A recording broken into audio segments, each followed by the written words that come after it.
Hello and welcome back to Pod Fruit, One Piece Through New Eyes. We are continuing our discussion of Volume 29 here today. Welcome to Part 2 of that. Make sure that you check out Part 1 and check us out in Discord. We're going to pick things back up with V and Chapter 271. Go ahead, V. Yes, sir.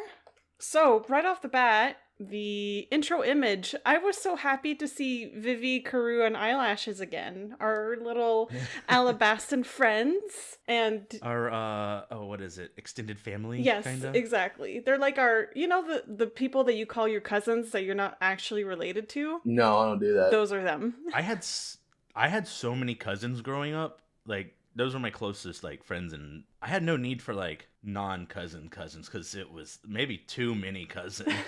There's so many And cousins. she's also got the Kung Fu Jugons on her chest. That's true. Yeah, on the her machine gun Ghiblies. on her Kung her Fu jacket, Ghiblies, her yeah. Kung Fu Ghiblies. I'd wear that jacket. I would also wear that jacket. Very, very cute.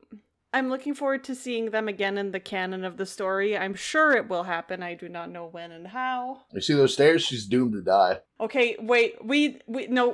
Listen, we've already reached our quota of one death by staircase, okay? Any more That would was be weird. it. It would be weird. I would be looking at Oda like, dude. If I had a nickel for every time someone died on a staircase, I'd have two nickels, nickels. which isn't a lot. And that's it's still concerning. I'm be a rich man.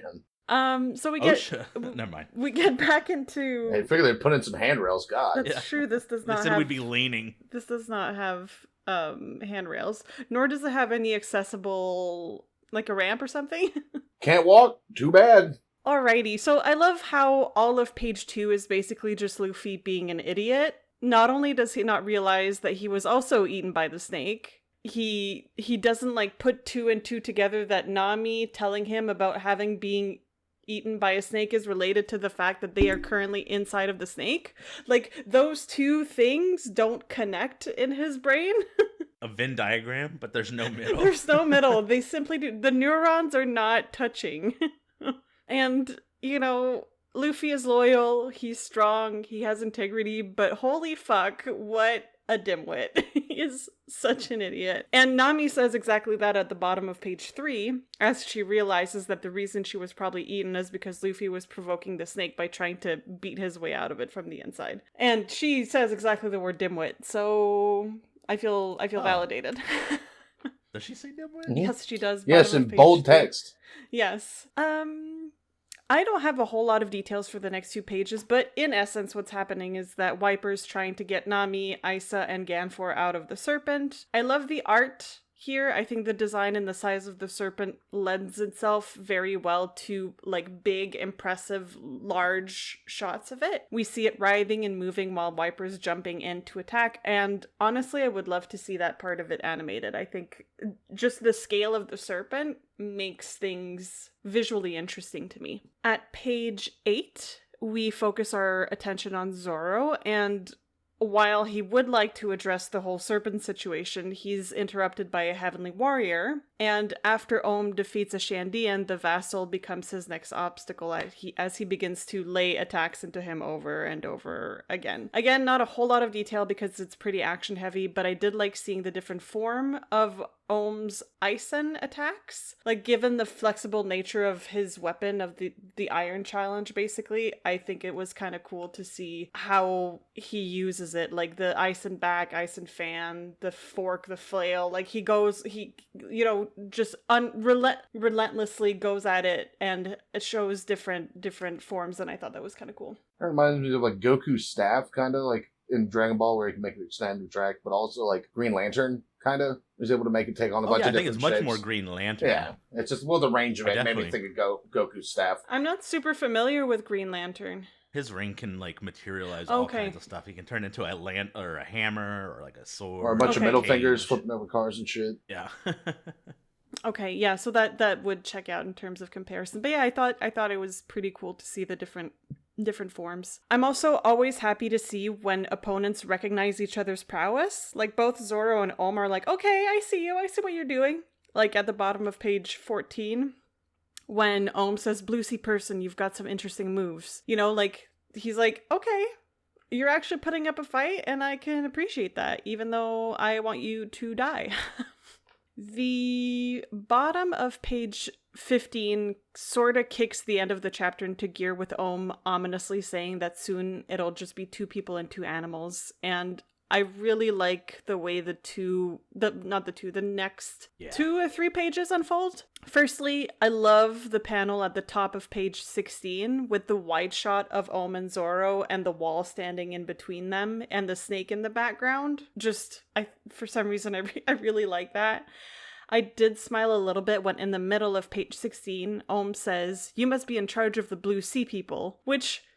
it kind of makes sense that he would assume that, but Zoro brushes it off because he would never claim such a thing himself. He respects Luffy. He wants that. He doesn't want to, and I think he respects Luffy's position as the captain of the Straw Hats way too much to ever claim to be that, you know? Like, it is not his place in the crew, and he recognizes that, and he would never pretend to be. And I don't know. I like that a lot. I also love that Zoro's being a bit of a brat, basically telling Ohm to fuck off at the top of page 17 after he tells him that he should pray to the kami, and he's like, "I will never pray to the kami," which I'm like... Fuck the kami! Fuck the kami! Believe in God? I don't think so. I don't think so. Actually, I'm an atheist. Tips for Dora. Checkmate, Christians!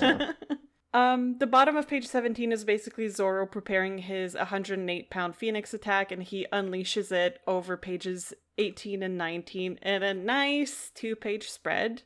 We find out that he's deflected the Iron Cloud and broken the wall that stood between them, and his hits lands right on Ohm. I will say, as a little bit of a criticism to that 2-page spread, it's a little bit busy as compared to some other, 2-page spreads that are supposed to mark kind of the climax of the end of a chapter. So I found myself needing to zoom in to see really like everything that was going on and to like really get the detail on where Zoro is and how the wall has broken and blah, blah, blah. But I still thought that it was a good 2-page spread. I thought it was a satisfying end to this chapter. And I don't think I had any notes for the SBS for this one. So yeah, that's what I had for 271. Dylan? Yeah. Of course, Luffy, is just like, "Oh yeah, we got eaten by a snake." He doesn't put 2 and 2 together. He's like, "Oh, that's crazy. Wow. Weird. Anyways." It's like, "You're in here with us." Nah, not possible. I don't get it. That's crazy talk. And I like the middle right of 3, just the way it's shaded in. Oh yeah. And it's like, oh my god. What's happening in that? That panel threw me. They're all coming to the realization. It's like, oh my god, Luffy's the reason it's freaking out.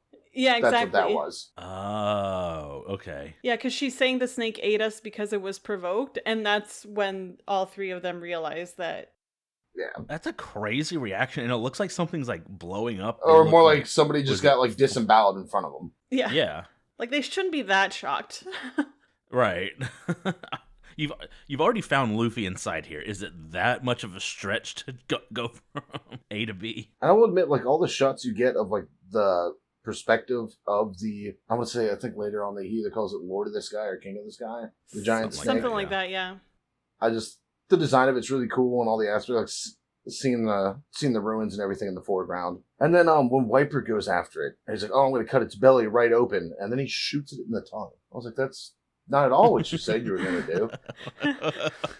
Yeah, that's true. Because bottom of 5, he says, "I'll cut its belly open right now." And then, yeah, you're exactly right. He goes on to use his bazooka, and you're like, well... That's not its stomach at all. You might be as dumb as Luffy. That's also not slicing it. Yeah. Hey, man, warriors, intelligence is usually the dump stat. And I kind of had a problem with all of Zolo's fight with the vassal. Although I did like the small detail of when the holy warrior comes up and is like, "Ha, I got you."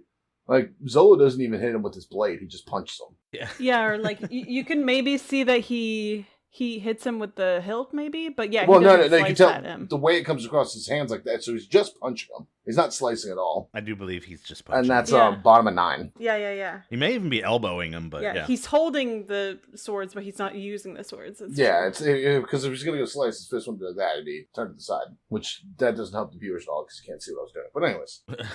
But we could see it. Yeah. But my whole issue with him fighting the vassal is like, he's like, it's an ironclad. It's like, so you can cut through steel. Why is this ironclad like, that should give you no issues. It's been established that you can cut through steel, so why is an ironclad holding you up? It shouldn't at all. So to me, a lot of this fight just felt like kind of useless. It would have been, I think it would have worked a lot better instead of just like, haha, it's an ironclad. It could have just been like, no, they're like, he's a swordsman that can strike at range. Like, let's have a fun sword fight with it instead of being like, oh no, it's because it's this type of cloud.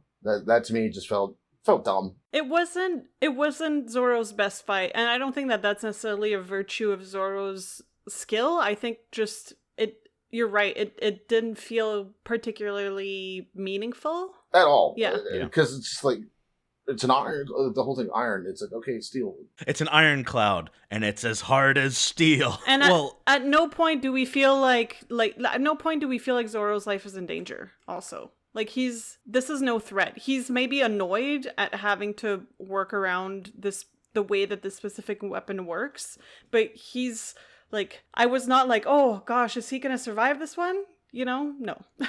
Yeah. No, it's just everything about it. It's like, how did you deflect? It's like, no, you shouldn't. Like, if you'd cut out the whole explanation, like, oh, it's an ironclad. It just had like the action scenes. It just didn't throw any dialogue in there. It would have worked a lot better. Yeah. But the fact that you went ahead and explained it, it's like, oh, okay, that's fucking dumb. That's stupid. Yeah. Doesn't make any sense. I'm gonna be on Dylan's side on a lot of this. Honestly, like, probably, like, might be my least favorite fight. Out of all the fights, this one's just, like, super, like, it didn't need to be there. He feels like he kind of wasted my time. This could have been like, oh, you think you're a swordsman, I'm a swordsman, and cut to him having his ass beat, and I would have been satisfied. It's like, oh, that's how I expected it to go. It wasn't memorable, and I feel like I kind of hate to say it, but I feel like none of the vassal fights were that good. Even though I hated the ball guy one was decent. Yeah, I like the Robin fighting Yama, but it wasn't because Yama was particularly imposing. Right, or anything. and even then, Yama technically isn't a vassal. True. The fights felt like filler. Yeah, I agree with that. And then I agree with your busyness thing, and the way I think it is, Zoro didn't strike Ohm at all with that.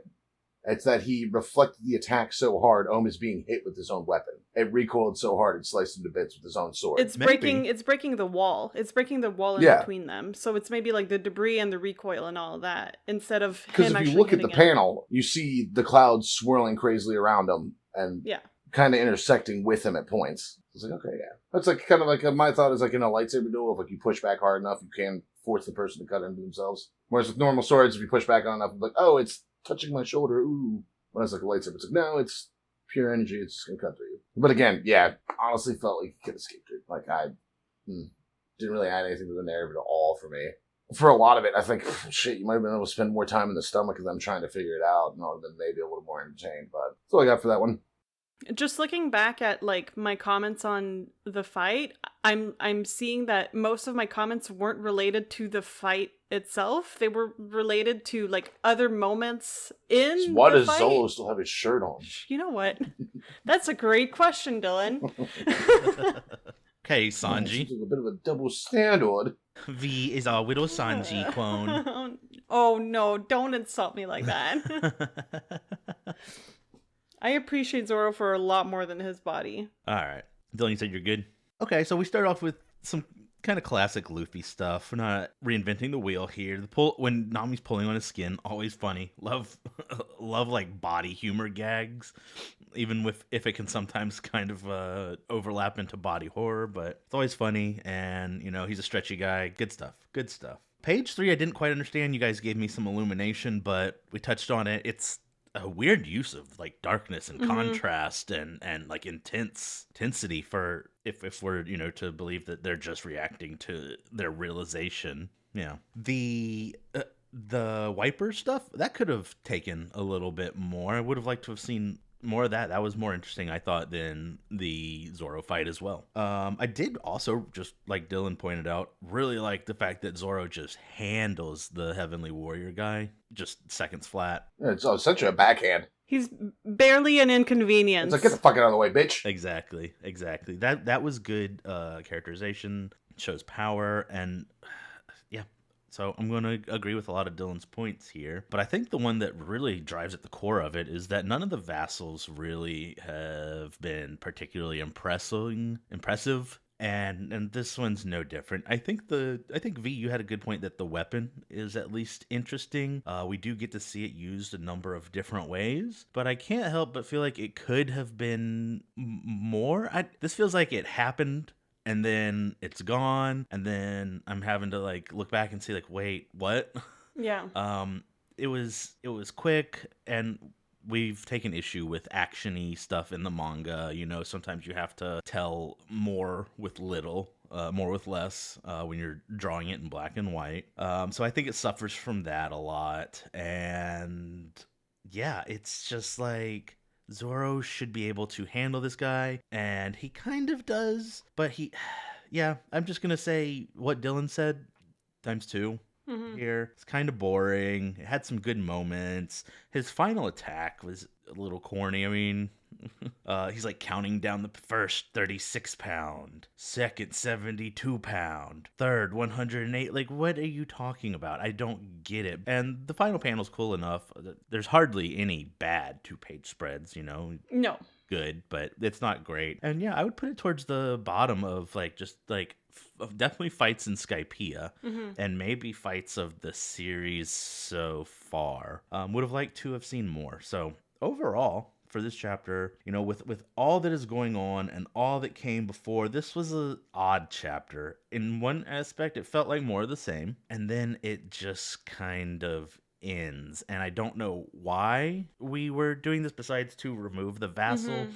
Again, to agree with Dylan, I think there's other ways that this could have been approached that could have been either longer or shorter. Give me a reason to give a shit about this fight other than it just being another bump in the road, right. Like all the other vassals have just kind of been bumps in the road. And yeah, that's really all I had. That's all I had for 271. I think so before we move on, I think ultimately, and we will be getting to that in this part of the episode, this is all a build-up towards an Eru. Like, to me, the vassals, and I don't know if that was done on purpose, but like, I don't know how to put into words without getting into it too much while we're still not on the topic specifically, but like, Eneru in and of himself is such an amazing villain that anything, like, all of the vassals to me were just filler as a conduit to bring us to eventually the final fight with Eneru. But in actuality, to me, they fell a little flat, and they felt like the whole thing about the Heavenly Warriors to me was more meaningful than the things with the vassals. Because at least that carried the story forward in a certain way. Like, it emphasized really like just like the whole cult aspect of things and the conflict between the Shandian and that, like, you know, faction, so to speak. And the vassals were just kind of there to act as like quote unquote obligatory boss fights. But did it really bring anything forward? No. I mean, it was kind of Sanji and Usopp got smoked. That fight was good. The Nami and Strange Knight taking on the two round guys. Even then, oh no, it was in. It feels like kind of. It was meh. Enel that actually smoked him. It feels kind of meh, especially if, like, I feel like coming from Alabasta, where I felt like even then a lot of those fights, other than the Miss Father's Day and whatever his name is, like aside from that fight, I felt like the others were more meaningful than any of the vassal fights so far. And they were certainly more interesting. Yeah. Even if they didn't drive anything forward, they were more interesting than what this had going on. But it's like, can I really, like, Eneru is such an amazing He does loom villain over the whole thing. His shadow is large. It's like I can't fault, I can express that as a criticism, but Eneru more than makes up for it in his presence as the BBG, so to speak. So I think they call it aura farming these days. Is that what they call it? Something like that. I don't know. Dylan might know better than I actually. Alrighty. So 272. Okay, so We're starting a new intro image story here. And at that Yes, we are. that moment, we don't really know who it is that's running away. Oh, come As on. we see know. well, we know now, but I didn't know at the time. And so yeah, we see the shaded in shape of someone fleeing as they're being yelled at by a chef in front of a riverside restaurant. And Did you have any guesses? Oh, yeah. I knew it was Ace. I didn't. Oh, interesting. I didn't. I tried zooming in and I was like, what? I feel like I see a hat. That was my only inclination. So I'm curious, Dylan, did you know, because Ace, as far as, in the handful of times that we met him, has also not paid his tab once before? See, I didn't even catch that. Yeah, he's a prolific Dine Dasher. Have you seen this man? And the silhouette kind of looks exactly like Luffy's outfit, so... Sure. I was kind of like, all right, it's not Luffy. I hadn't clocked the not paying his tab thing. Like the title says "Catch the Thief That Didn't Pay the Tab," but I guess I hadn't clocked that in the past Ace had been known to not pay his tab. His bounty is all... It's just debts to restaurants and bars. That's it. Yeah.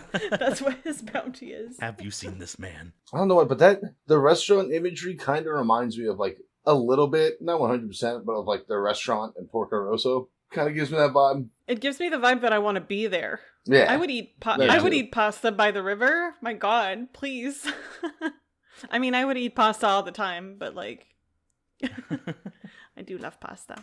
So, stepping into chapter 272. Oh, what's your favorite type of pasta? Oh, that's a great question. I will eat literally any pasta, but I will say I love any filled pasta. So tortellini, ravioli, same. They're Tortellini's my favorite. I like rotini also, the like spiral guys that I really like. I also really enjoy gnocchi. Depends on the sauce, really. Yeah, sure. But I'll eat any pasta. I don't care for the bow ties. Oh, bow ties are fine. Bow ties are place. mid to me. Bow ties are mid. They're good for thin sauce because there's a lot for it to adhere to. I like bow ties in a pasta salad because they have all those little dips and divots to catch vinegar. I and prefer oil and stuff. rotini in the pasta salads. I would still eat any pasta that is given to me.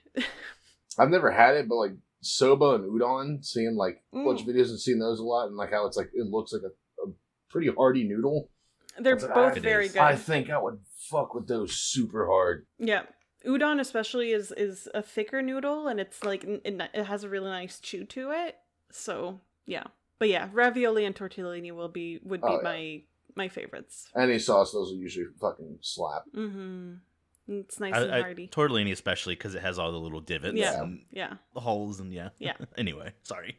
It's okay. No, that was a totally fair question. So yeah, the chapter begins with Robin as she continues to explore the ruins, and we get some interesting lore drop over the next couple of pages, along with some really good art, like at mid-page 2, for example. I really like that. Basically, we find out that the writing on the ruins here are the same script and or language as those on the poneglyph. And we also get a reference to the gold bell, which we have heard about before. I think it was when we were in Jaya. We hear about the gold bell. Top of page 4, beautiful panel. The ruins, to me, are a great setting for some pretty art, and it's spelled out to us that the golden city of Shandora was ruined in the service of protecting the poneglyph. So again, I have to say I'm kind of happy for Robin, because that was her like life's mission, right? Was to track that down and learn more about it. And I feel like, I don't know, it must be very rewarding is what I'm thinking. To achieve your life's goal, I can only imagine. Yeah, right. Yeah. Wouldn't be me. But that kind of makes me wonder if she wasn't, well, how would she have known? Because I'm thinking maybe she was very intentional in joining the Straw Hats. Like what's the probability of her joining them and then just happening to go to a place that has basically everything to do with the poneglyph? Like, I don't know. It is a little convenient. Sure. Yeah. I mean, coincidence. That's a heck of a quinky dink. And yeah, so Robin tries to find the bell in the space she expected it to be, but it's gone, which seems to set her back in her research. And then bottom corner of page 5, as soon as I read Yahaha, I knew an error was there, and I gotta say I got concerned for Robin. But I was also trying really hard not to laugh because the yahaha reminds me of the Koroks in Breath of the Wild, and they say yahaha when you find them. And that's the only thing I could think about was the cute little Koroks. I don't know if you've noticed it, but I'm not sure if it's every character or every villain or something, but Oda loves to do unique laughs that are specific to a character. Interesting.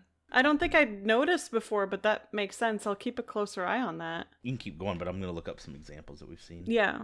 And right prior to us hearing the yahaha, she clocks that, you know, something was moved from the old cart tracks recently. And so, you know, this is all very foreshadowing. And yeah, sure enough, at the top of page 6, we see that Inaru is sitting on the ledge. And despite my concern, Robin and Inaru's conversation starts off fairly cordial as they're discussing kind of just the history and the fate of the city and the bell. Like, I guess I didn't expect them to just have a chat. But there they are, just chatting. At the bottom of page 7, when Inaru says, "The glittering gold suits me," I'm like, you know what? That kind of makes sense.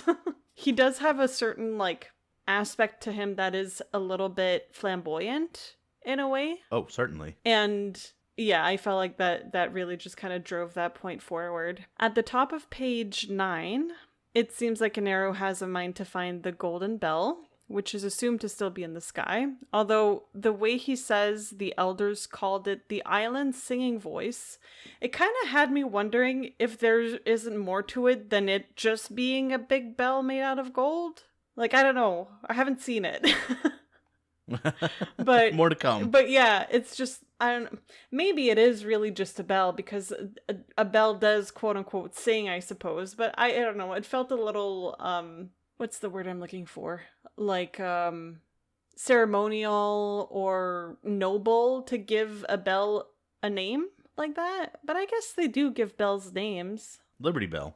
That's the only one I know. Yeah. But like, if you're, for example, prior to it burning down the Cathedral Notre Dame de Paris, each of the bell had a name. Like, in the bell towers, each of the bells, they all had their own name. No, more than that. I can't remember them.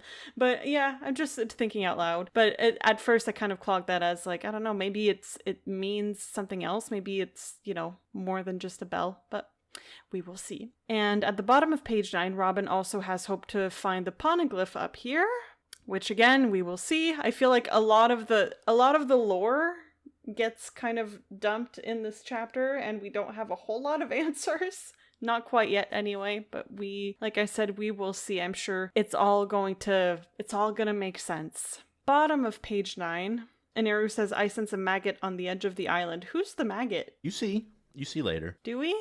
It's one of the holy warriors. One of his holy warriors. Yeah, one of Ganfor's. Oh, okay. They're trying to escape, but I'll point it out when we see it. Okay, thank you. So over the next 2 pages, after Sue, which is the little fox creature, he signals to Conus and Pagaya that there's an injured person on land. Basically, we find out that this person was forced to work for Inaru, and that big reveal, he plans to crash Skypiea into the blue sea, destroying it and killing everyone in the sky through this. And somebody better stop him. Yeah, somebody better do it. And we also find out that he has an arc that would allow him to survive. And thus, we have yet another parallel to religion. Mm-hmm. That's almost exactly how my notes are right now. Yeah. And then, okay, something happens at the top of page 13. I think Pagaya pushes Conus away to keep her from a threat of sorts. From the Spartan laser. Yes, and this gentleman, Spartan laser. This gentleman is the cockroach or whatever he said. Oh, the maggot. Yeah, maggot. Yes. That he was referring to. Okay. This is exactly what he's talking about. Okay, gotcha. Thank you. So, page 14, we are back to Zoro as we linger on his success over Ohm for a moment, which his stance mid-page 14 I thought was kind of cool. Just him and his swords. I'm pretty easy to please. Yeah. Page 15 was actually adorable. because it's cute and funny that Zoro realizes that Holly is a very obedient dog, and it stays on command and also bangs its head and passes out on command. I guess, for whatever Ohm did in his life, one thing he did well was train his dog. So yeah, Holly is a You gut. can't be that bad of a guy, right? Exactly. Oh, and Holly looks so cute in the middle of page 15 when he's staying. He's just sitting there. Anyway, I like dogs. Oh. I'm sure you guys have never figured that out before, that I like dogs. Okay, pages 16 and 17. Now that's, to me, a really good 2-page spread. I love how heavily shaded in this is, and how the shadows add depth to the faces of the different characters in the bottom. It also works in, like, it makes sense considering it's a lightning attack, right? Because we were talking just earlier about how the scene in the belly of the serpent with Ganfor, Nami, and Isa doesn't really make sense that it's so heavily shaded in, but this actually makes total sense, right? Right, yeah. So, that just explains the contrast, and it's super dynamic. And yeah, I think it's a great way to sort of say, oh shit, he's here. Daddy's here. Daddy's home. Well, actually, you're coming to Daddy's house. Yeah, that's more like it. You're right. And so basically at page 18, we can see that the midsection of the beanstalk where Zoro and the serpent were still standing collapses. And I couldn't help but have a little of a aww moment when we see Zoro scoop up Chopper at the bottom of the page. And mid-page 19, we can also see how distraught Konus is at learning of Ineru's intent, and the chapter ends with a panel of the Kami loudly proclaiming that it's time to move on to the finale. All my vassals are dead. Yeah. And I didn't like those guys anyway. Let's get this fucking party started! That's basically what it gives. It's like, these guys... If it wasn't for the God complex, I could see partying with Enel. Oh, yeah. Inaru. Absolutely. I mean, I don't think you can have him without the God complex. He's the guy who shows up with nothing and does all your coke. And it's funny now that we know that it's a comparison that he's based off of Eminem. And then after this was written, Eminem came out with his Rap God song. Which, fair. I bet there's probably some edits on YouTube. Yeah. Oh my god, now I want to watch them. Please don't. They're probably cringy as shit. No, but I love those anime music videos. But also, it'll put One Piece on your algorithm, No, I don't do recommended video. I keep my watch history off on YouTube. And that's what I had for 272. Dylan? It is fun over the first couple pages, getting all the, Robin kind of, doing her archaeology bit. And it's oh, actually, all the poneglyphs I've discovered, it's there's mentions of stuff like this, and now I'm actually seeing it. And the fact that it's just written so casually means, this is the site of origin for this culture, because it's just everywhere. So that was fun to see. And then, again, the shot of the temple on 4 was great. I just love the scenery shots. And then seeing the minecart tracks, being oh, okay, something happened. And honestly, the interaction between Eneru and her, which is oh, the golden bell. And he's wait, what? And he's oh no, the bell's actually here. I think he's lying. He doesn't know what the bell is, and he bluffed his way through it. Yeah, I think you're. That's the way I took it. At least. Yeah. He's what bell made a gold? No, it's here. Yeah, I'm gonna go find it. It's it's not. No, it's not. He's full of shit. I think he believes her. I think he's oh shit, I missed something. Gold. Yeah. Because he's clearly scraped the area of all the gold. Yeah. Yeah, I think you're spot on that. Dylan. Yeah, I would agree. Because it's the whole tirade he goes into after. It's no, wait, no, it's here. 400 years ago. Well, okay. Blah, blah, blah, blah, blah, blah, blah. Let me say this. I think he was kind of aware of it, but he didn't think twice about it. And now he's well, hold on. Actually, what you're saying makes a lot of sense, because he does seem to know something about it. Yeah. He's not completely, blindsided. But yeah, I think there's some truth. I take it as he got approached something he didn't know, and instead of being oh shit, I didn't know that, he goes ahead and starts regurgitating bullshit facts he heard from before to cover his ass. No, actually, I do know about it. This, and this. Everyone knows those facts. You're not that's the way I take it. And honestly, a person with a gun complex would definitely do some shit like that. It's well, no, actually, I do know. I know 400 years ago, people said it was the singing voice. So yeah, it's totally here. Let me go get it. I'll bring it right here. Yeah, I'll go find. I actually know exactly where it is. We'll go get it. Bye. It's like, oh, I'm actually going to blow up Skypiea so no one knows I didn't know what was going on. That's what it's all Yeah, about. it's like, Yeah. no, I knew. That's why I killed everybody.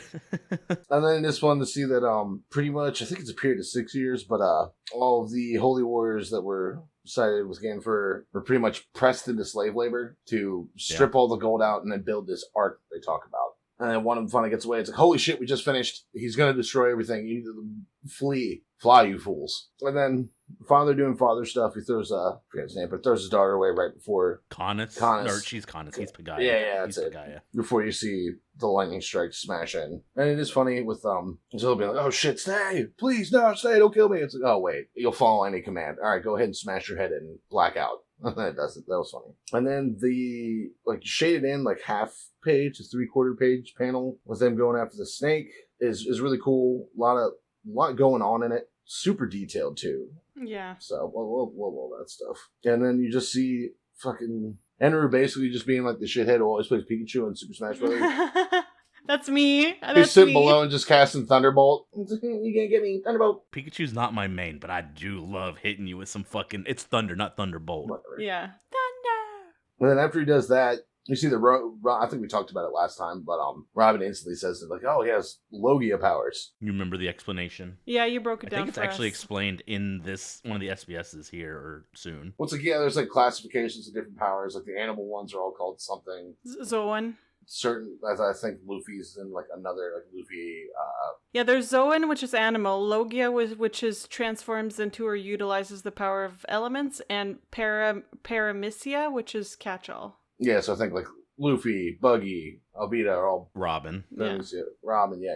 But Ace would be also Logia, right? Because Logia. he's Mhm. fire. Yeah, it's extra powerful. Yeah. Kanas actually kind of has a steal herself moment. But she essentially just watched her father die, and she's like, no, I don't have time to grieve.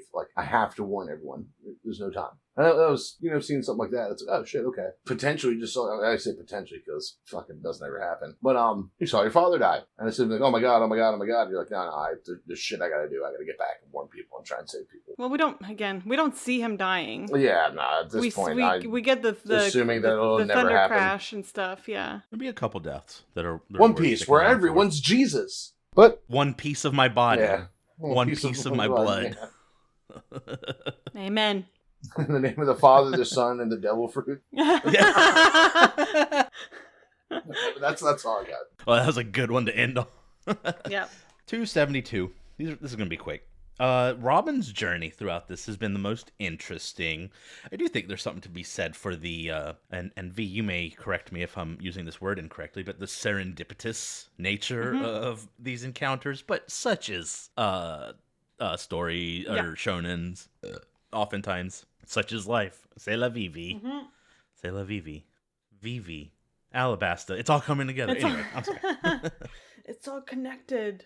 Yes, there's lots of cool stuff here, but you're still not sure what to do with this information. That's by design. I did love Inaru showing up to be a part of Robin's journey. I think it was an interesting interaction between two people who are very different, but I think they do share some similarities.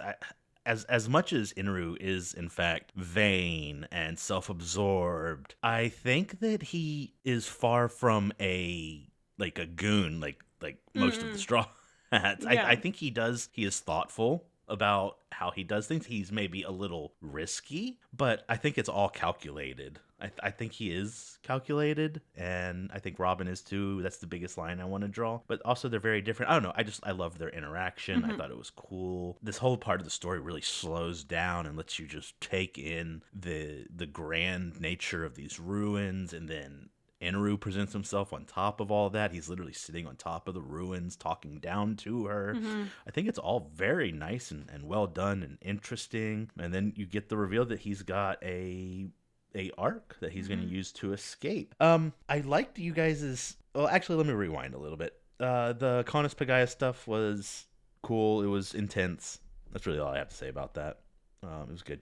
I didn't care for the way Zoro handled Holly. Dylan, you said it was funny. V, you thought it was cute. Guess it could be considered both of those things, but I thought it was kind of cheap, just like what I thought Zoro's previous fight was. I don't know, not super impressed with Zoro here, but he's about to do some king shit.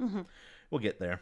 And yes, the final couple pages here, from 16 to the end, are just really badass. And I do want to take a moment on the 16 and 17 kind of 2-page spread-ish deal here. I really love when events are framed in this way, with the big like center of the action taking up the majority of the page. Yeah, me too. And then it's flanked by all of the causes, effects, reactions, all kinds of stuff that like just enriches that middle panel. And again, the layout to me just really nails it. Yeah, I like that too.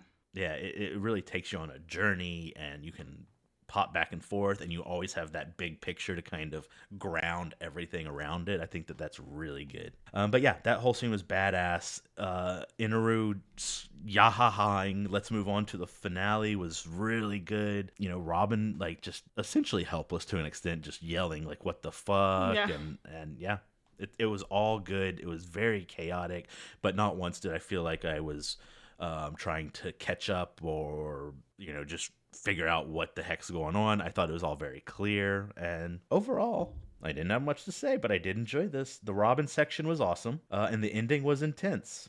All the other stuff was good. I don't think I have any major bones to pick with this chapter, so yeah. 273, go ahead, V. Speaking of bones to pick, the intro image story reveals that the character that was fleeing the restaurant was indeed Ace, who looks very pleased with himself with the fish bones still in his mouth as he does look very pleased he with looks himself. so pleased with himself. He's still licking his chops. And yeah, previously I wasn't able to really tell that it was him other than the character was wearing a hat in the previous image, but I can't say I'm surprised. This is all very Ace-coded behavior, and now I'm super excited for this intro image story, because as we know, they are, or what we can presume is that they are canon, so exciting to see how that is going to unfold. Any speculation on the title or anything? Sorry about the Dine and Dash? Oh no. Ace's great search for Blackbeard. Personality. So I'm thinking that he's searching for Blackbeard. Okay. He was searching for Blackbeard in Drum Kingdom Yes, as well. he was. Well, he's got Luffy's sense of direction, so it's going to take fucking everyone. Yeah, to get that's lucky. true. They are brothers. You know? So, yeah, I had a little bit of trouble with the kind of figuring out what was happening with the people inside the serpent that were trying to get out of it. Mm-hmm. To me, the images there were they were all very busy. The images weren't super clear. We do get a bit of a clear idea of what goes on later, but at that time, as we were starting, like, you can sort of tell that they're hanging on to the waiver, but like it's a little confusing to me. I thought it was confusing to read. Either way, at page 5, as the ruins collapse, Robin ponders as to where the debris comes from, and we see Zoro emerging from under what looks like a fucking building again. One-handed, as he's holding Chopper with his other arm, as we can see in the bottom left corner. I love that. I my ovaries, boom. This man, I swear to God, it's so perfect. And he does all the right things in exactly the right time. He does. And what I love about that is it's not like it's trying, the story isn't trying to shove his like heroicism down my throat. Like, he just is. He just is, exactly. He just takes these actions and they fit seamlessly into the rest of the story, and it's not made a huge deal out of. Like, at the bottom of page 5, it really is just one corner panel where you see that. You could miss that he even grabbed Chopper if you weren't, if you're not paying attention, but you can, yeah. So I don't know. I love the way he shines and his small but meaningful actions. And Robin then points out how absurd this is at the top of page 6 when he says, I nearly died. And she says, yes, you would have died if you were normal. Exactly. I've been saying this. Dylan's been saying that the whole time. There's something going on with this boy. I'm calling it now. Government secret project where he's a super soldier and he just escaped. Psyops. I'm still thinking... You think he's Wolverine? Yep, he got away. I'm still thinking it's something somewhat related to Mantra, maybe, or some offshoot of what Mantra is. But you mean midichlorians? What? It's a Jedi thing. Oh, okay. You wouldn't Wow. understand. Wow. You wouldn't. You know what? Honestly, disappointed. Oh, Moving no. on. Oh no, Moving on. that's the worst. I would rather you, You wouldn't be understand. angry. You're just an outer rim smuggler, V. You wouldn't get the ways of the Order. I also don't understand that reference. Yeah, the podcast is over. I'm done. Okay, that's it. That was. Now we're gonna go pod racing. Yeah, brother. Okay. No, I understand that reference. No, you I don't. bet you do, Normie. Yeah, exactly. Sure, Normie. I love the prequels. They were great. Yeah. Ow. You know what? The sequels have merit. Yeah. I'm not crazy about the original Yeah, trilogy. kind of boring. No, okay, Also guys. stupid. V is Mickey Mouse. Mickey Bird. Mickey Bird. Okay, This is fair use. are you done now? Maybe. Okay, go ahead. Can I? Alrighty, so at the Oh. bottom of page 7, I knew it was coming. at the bottom of page 7, it does kind of clear up what happened in terms of them trying to escape the snake. Isa and Luffy didn't make it out of the serpent's stomach because they weren't hanging on to the waiver properly, is what I'm gathering. Either way, Luffy wants to exit out of the back end, and Isa is like, no fucking way, buddy. If we can get out of this snake, I'll go out the snake's butthole. If that's all. If Yeah. that's my if that's my only option, I'll take it, but I won't be happy about it. Ace Ventura did with a rhino. Okay, but it was a small rhino. This is a giant snake. That'd be different. easier. I mean, his butthole's probably big enough that you wouldn't really notice in that case, right? I don't know. I don't claim to know how big the snake's butthole is. Oh, So okay. that's nothing I'm privy to. Sorry. But anyway, they don't have to linger on that too much because Pierre shows up, which I had a chuckle at Luffy saying, "Oh, the horse," and Isa replying, "It's a bird." And then at the top of page 8, Ganfor kind of confirms that he's a bird that sometimes does things as a horse. Where does Gandalf say that? He says that top of page 8. Yes. He says, Have faith in Have Pierre. faith in Pierre That bird that- will get the job yeah. done. sometimes as a horse. Sometimes as a horse. You could almost say the same thing about me. That bird will get the job done. But not as a horse. But not as a horse, no. So over pages 8 and 9, we can see something that I didn't really expect to see, emotion in Wiper's face as he sees Shandora. And I thought it was particularly poignant mid-page 9 when he says, "Could this be our homeland?" This was done really well. It was great. The pacing of it was fantastic, and I felt like it really sold the emotion. An emotion that, to be honest, I will never be able to fully grasp. Like, I just simply cannot imagine what that must feel for someone. But if it's anything like what I can sort of imagine, it must be absolutely life-changing. And yeah, I thought it was great. I thought it also showed a side of Wiper that we haven't really gotten much insight into thus far, and it made me appreciate him more as a character. I think so far he's been a character that I've been ambivalent towards. Like, there's some things I like about him and some things I dislike about him, and this kind of gave him an extra tick on the things I like about him side of things. Yes. All the like harshness aside, Yeah. he does have a soft spot for who he is, his people. Yeah, and he cares You about can't deny that. his people, which he demonstrates several times, which is, to me, one of his greatest qualities, but he is also a little bit of a jerk sometimes. Yeah. But yeah, I thought that was a really good moment. It was emotional and important and meaningful, and I'm glad that Oda took the time to kind of linger on that, because it's not necessary really to the plot, but it's important to the character development, and I enjoyed that. At pages 10 and 11, Nami notices that there's something going on with the serpent as it looks for something and seemingly starts crying, and Inaru also notices that, and I really don't like the way Inaru acts towards the serpent for these few panels. He calls... Are we starting to like this serpent? Yeah, I like Or critters. perhaps always have? I always like the critters. But I hate that he calls Fuck him an snakes. annoying little snake. And, he's sure, he's a scary giant serpent, but Inaru is just being cruel there at the bottom of page 11 and all of page 12 when he's, beating the poor thing. Like, He'd just be like, well, that's just mean. well, yeah, he says how idiotic, and he's just a little snake. He's just a little guy. The ruler of the sky is what he's called. He's just a little ruler of the sky. He's so small. He's just a baby. He's known for two things. Hair and being small. Being a little baby. With hair. With hair. Mid-page 13, Zoro, Nami, and Robin are reunited, and I had a little bit of a chuckle when Zoro asks, What's he doing in there? Why is he like this when he's told that Luffy is in the serpent's stomach? Like, why is this man the way that he is? I feel like being Zoro, he's probably like, this is who I sacrificed my life for? This is who I'm gonna die for? Really? He's asking that. He asked that question, but I feel like it's completely rhetorical. Also, it's exactly what you would expect. Oh, 100%.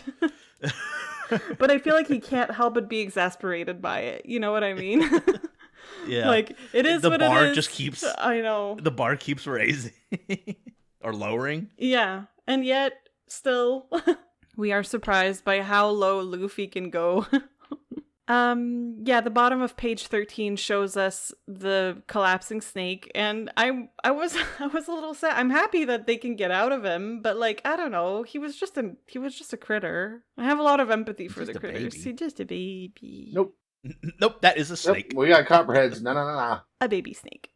A baby hairy snake. Alrighty. Cool panel at the bottom of page 14 when Eneru is dodging Wiper's attack. I just thought it was an interesting perspective. Like, from like, I don't know, just an interesting shot from in between his legs. Like, I hate to say it like that, but it looked... No, that's exactly what it is. It looked kind of cool. And them toe rings? Yeah, the toe rings. He does have toe rings. Yo. Yuck. That would be so uncomfortable to walk in. I know he's based off of Eminem, but I could see in Neru's playlist, I could see there being some Sublime. Yeah. Like maybe some No Doubt. I feel like he likes ska. I feel like you're just projecting. I don't really love... I mean, I like some ska. I don't hate ska. But anyway, it's all right. I'm sorry. I like the horns. Yeah, horns are See, cool. that's the part I don't like about it. Anyway, it's fine. We don't need to have an argument about ska, because we might be here for a long time. I won't fight you on... I promise. It's not that... I'm not that passionate. Alrighty, so starting at page 16, I really love how this chapter ends.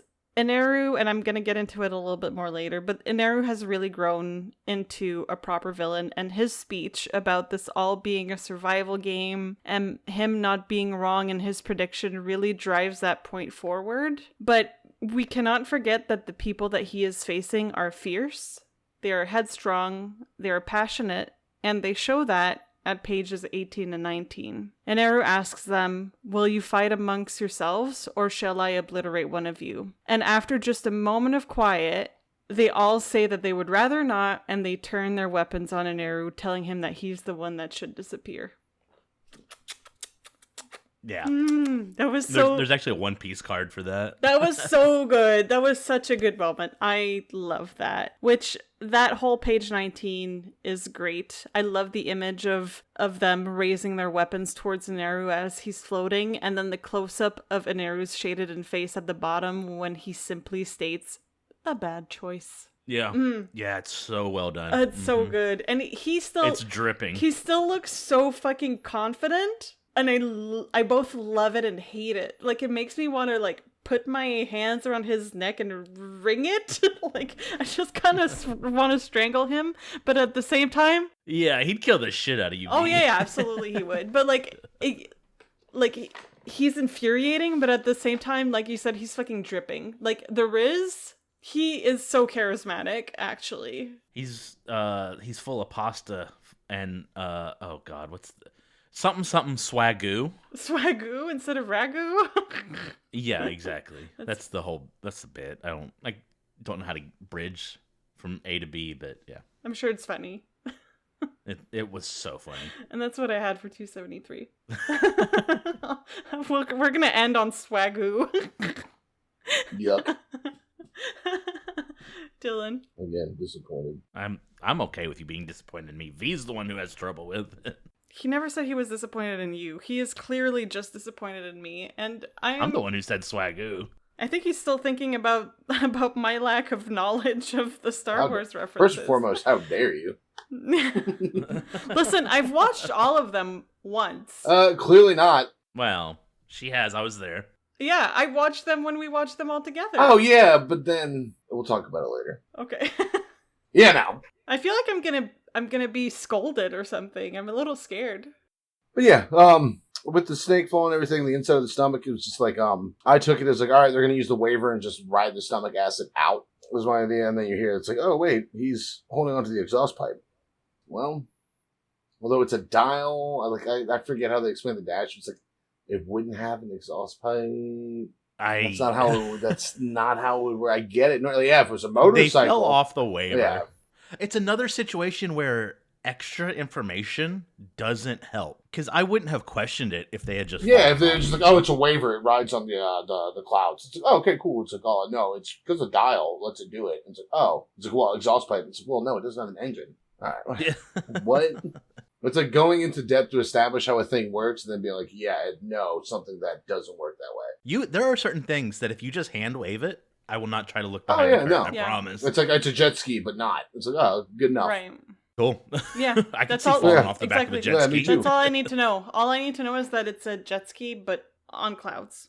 Okay. And again, the fucking eye roll mode, it's like, not just, couldn't just be, Zolo just survived like a fucking 30-story fall. It's like, not only that, he was underneath a building and he picked it up. How cool. I definitely respect your opinion, but I don't see it that way. This is at least the second time that he's done it, and I still love it. And he could do it 15 more times and I'm still going to be happy. To me, it just seems over the fucking top.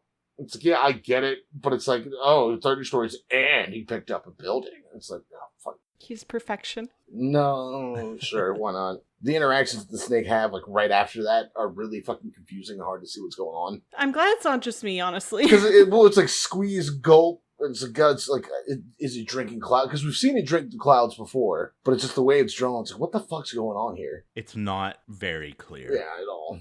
And the way I took it is when the snake season starts doing the call and everything, it's like, I think rule of the skies, it wasn't always in the sky. I think it's always been, to me, it's the guardian deity of the Shindorans. Of the, the temple. Because you see that a lot in a lot of cultures. It's like, there's a guardian deity that protects certain temples. I think even Breath of the Wild had that shit where there was like dragons and they were like deities over certain realms. Oh, were they? Yeah, there was like 3 dragons and they were in certain provinces and they were like worshipped like gods. And you can kill them. Yeah, well, you could try. Not that it's impossible. It's just hard. You can't kill them. You can farm their body parts. You can collect like keeping them alive. You can collect scales and nails and stuff like that. And there's one of them in Breath of the Wild, at least, that you have to. It's been possessed by basically Ganon's power, and you have to free it. So you have like a mini boss battle with it. You don't kill it, but you free him from the. Okay, I never fucked with those when I played Breath of the Wild. I don't think I even really ran into them. And then of course you have Enner doing his thing. It's like, hey, what's the meaning? Why are you crying? You're annoying. Kapow. Ka-chow. And the fact that the move name is L Thor, lame. Yeah. L Thor. I caught that too, and I was like, no. You could have done something better. Like Mjolnir Strike or something like that would be better. But L Thor, the Thor. The Thor. What? And like, and like Spanish, it's like I've seen you do a lot of French for attacks. You do a lot of Japanese for, but Spanish was to me seemingly out of fucking nowhere. Okay. And the fact that you're just like El Thor. What couldn't just be El, whatever the Spanish word for lightning is? Thor Strike would have been fine. Yeah. But also, it's like, you're a god, but you're calling a move another god from the thing that you should know nothing about. Okay, well, he's not a god. It's just a word in this universe. Yeah, a word that's meant to convey that, oh, god of thunder. But it's not like he's worshipping Thor with this attack or whatever. I thought it was lame. I don't know. I don't hate the name. I hate the name. The attack's cool as shit, don't get me wrong. I also don't care for the name. Yeah, instead of El Thor, Kami's Judgment would have hit way fucking harder. Wow, that would have hit hard as shit. That would have been great. Cool. But there's like, El Thor. It's like, what the fuck? Wait, what'd you say? Yo quiero El Thor. It's like, what? Yo quiero El Thor. You actually don't have to say yo. You can just say quiero. The yo is implied. It was a Taco Bell ad. But I do think that the Zilla and Nami interaction is really funny. Where it's like, oh wait, you were in there? How'd you get out? It's like, well, Luffy's in there too. What the fuck's wrong with that guy? It's like, dude, I don't know. I don't fucking know. You met him first. Yeah, I was gonna ask you that. And then Wiper does what you expect Wiper to do. It's like, oh, there's no way I can defeat him with the bazooka shots, because I had to hit him so many times with my most powerful attack and hit him with one strike. Fuck it, I'm gonna hit him anyway. It's like, okay. Angie, that's your motivation. Got it. That's fine. It's not a bad character. Oh, no. It's just like, oh, that happened, not surprised. And then being like, oh, I can't, there's no way I'd be able to beat this. You know what? Whatever, I'm going to be stubborn and angry. And then top of 15, when he pulls out the dial to do the ball cloud, it's like, bro, you've got lightning powers. Why the fuck do you need the ball cloud to float around? Also a good point. I don't know. It's cool, though. But it's like flying Nimbus. But it's pointless. Yeah, and how much did you how much did you see the flying Nimbus after Goku learned to fly? Fucking never. Until Dragon Ball Z and Gohan fucking needed it. Yeah. So, another, like, starting to be a bit of a theme, seems to be a lot of pointless shit in this. It's like, you didn't need that. You could just have him float, like, his bottom half is just lightning, and he's just sitting there fucking Palpatine everybody. Dylan writes One Piece. Let me tell you, Pell would be dead. Oh, he'd be dead as shit, dude. You would have seen, like, his charred corpse would have landed at their feet. Or, like organs confetti. But, like, the stand down on 16, where he's like, oh, it's a game. I gotta kill one of you. What are we gonna do? Not like 18. Because, like, 18 and, like, also that panel 16, 17, like, really gives me, like Western vibes. Where it's like, you get to see over the hero's shoulders at the bad guy. And you can see the bad guys, like, at like, the standoff in the middle of town. Like, OK Corral kind of shit. I thought you'd like that. And I do like that. That's awesome. You still have your angry voice on a little bit. You still have your angry That's kind of my Modify Barandai. He forgot to turn it off. And then 19, you're the one who should disappear. And then Enero at the bottom tips his fedora. You going to regret that? A bad choice. I'm choosing to interpret the way he says a bad choice as him saying it in a really badass way. Oh, yeah. Hits his inhaler. It's like, that was a bad choice. Oh. Does he hit his inhaler or is it a vape? Yeah, either or. Takes out a fidget spinner, puts it on top of his finger. Are you sure you're ready to fight my powers? Well, that's all I got. Yeah, the last page. The last page is super hard. All right, ace cover reveal. Let's fucking go.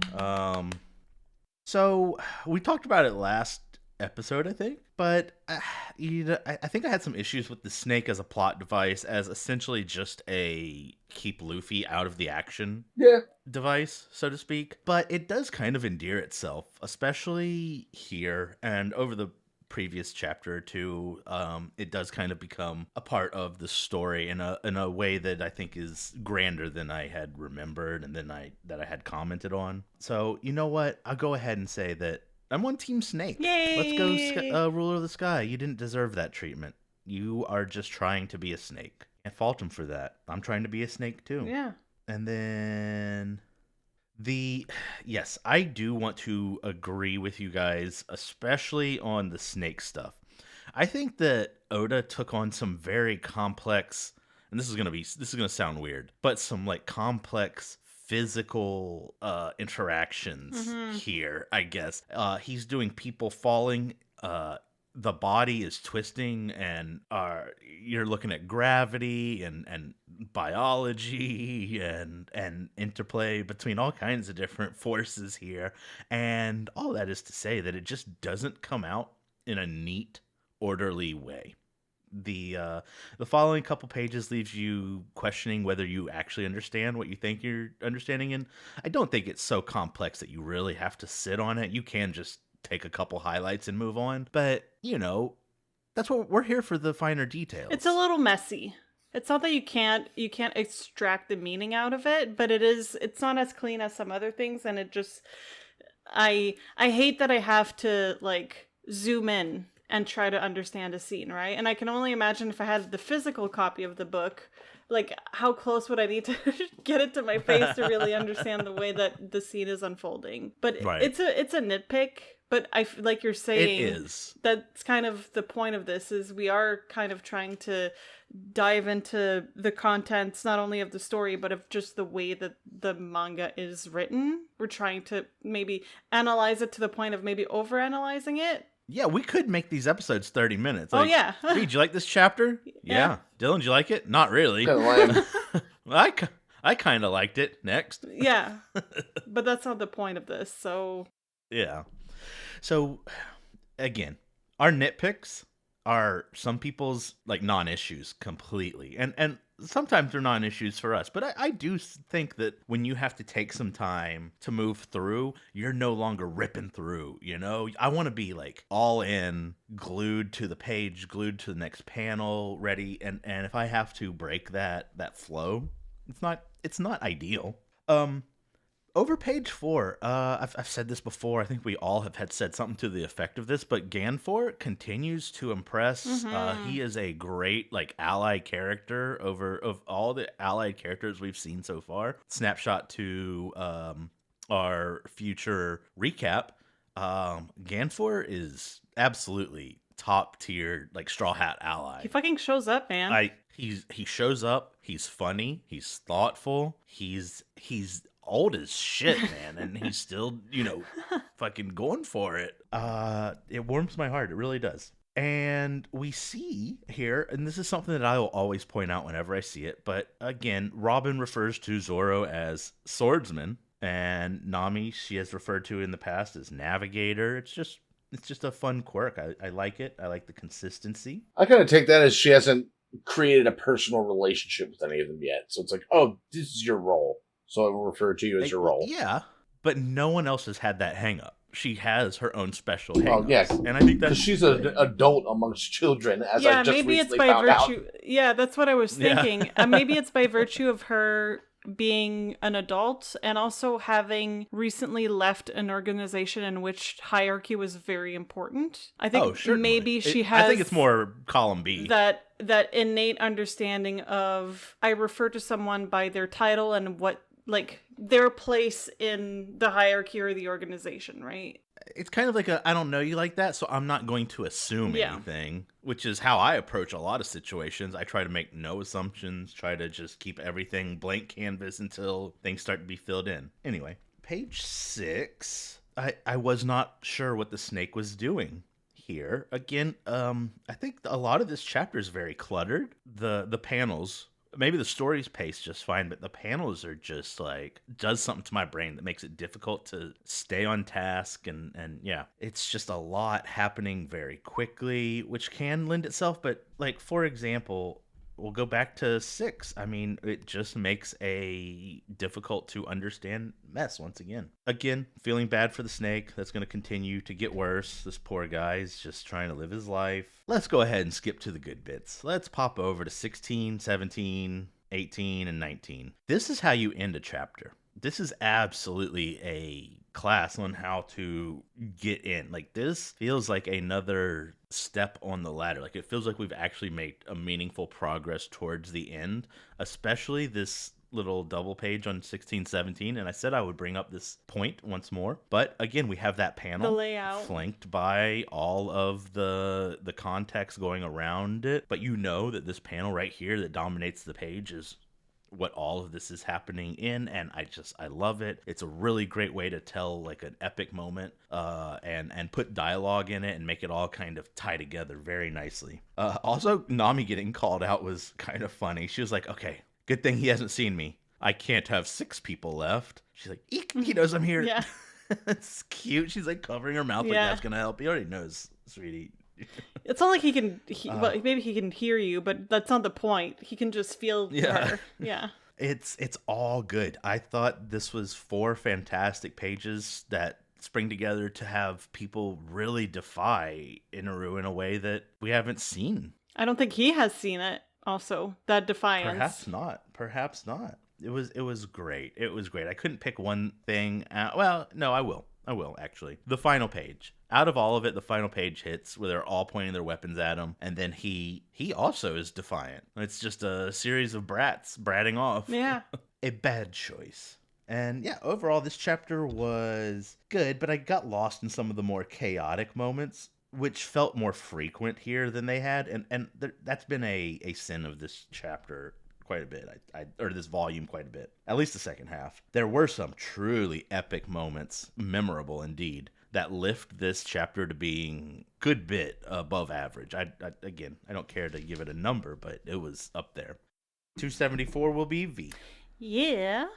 So we get a nice intro image here, unrelated to the It is nice. The intro image story.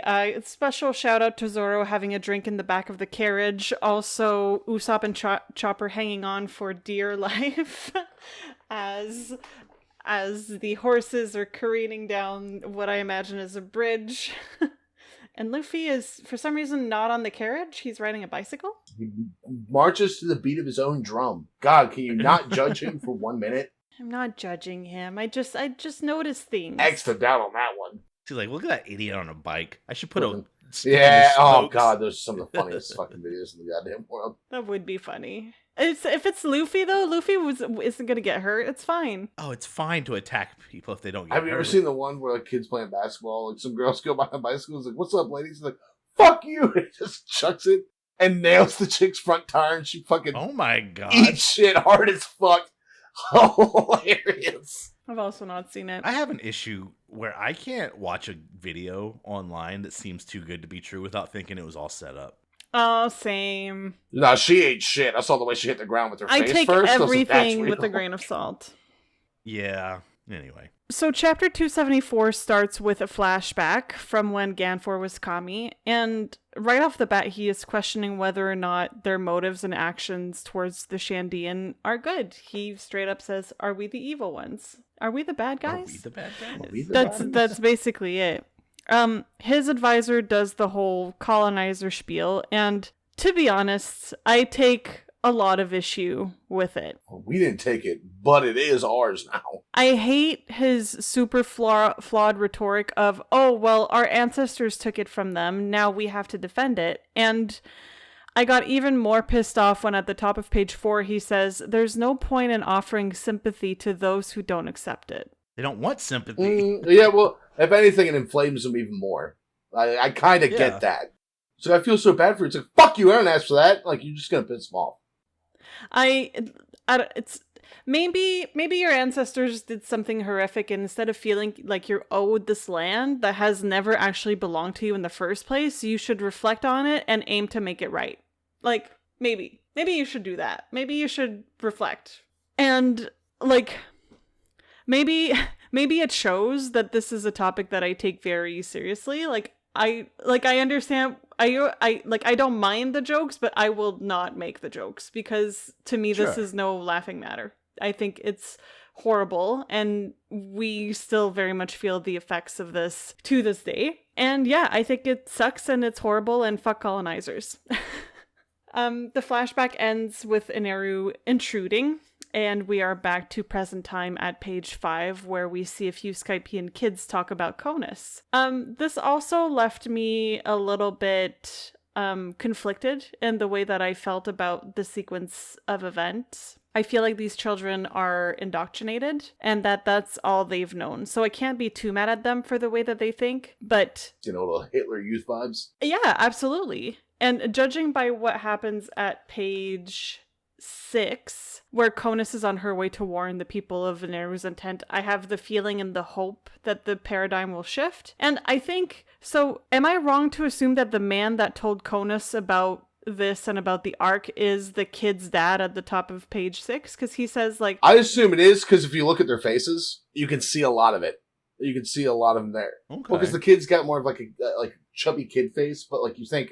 After they age and their lines set a little more, he's going to end up looking like that. Because at the bottom of 4, he says, my father's in the Kami's force. He has served the Kami all these years. I've never even met him. And then the other kid says, but your father's a great man if he was chosen to serve the Kami. And then they say, I hope you get to meet him soon. Which I think they wouldn't put so much emphasis on that relationship if it wasn't sort of trying to demonstrate the fact that we have met his dad. I think that's exactly what's being... I think you've gotten the message. Yeah, we've seen that a lot. You know, World War I, World War II, Vietnam War. A lot of people were like, "Oh, going to war.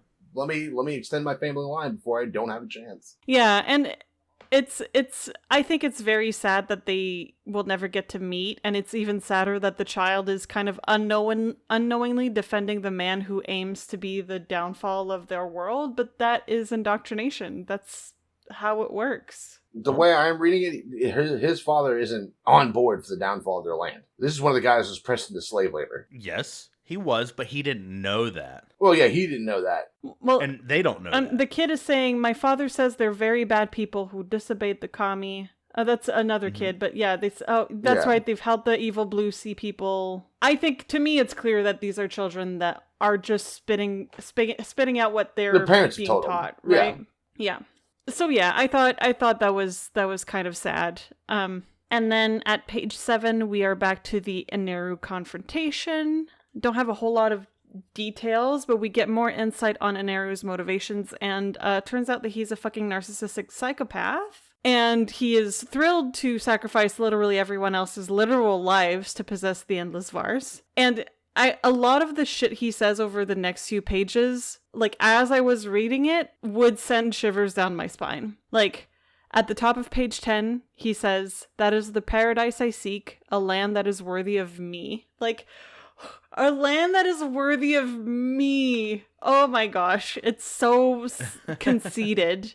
And then he says, "I'm just following the laws of nature." That's the thing, though. You're going to roll up, and then Mihawks will be like, "Bitch, you thought."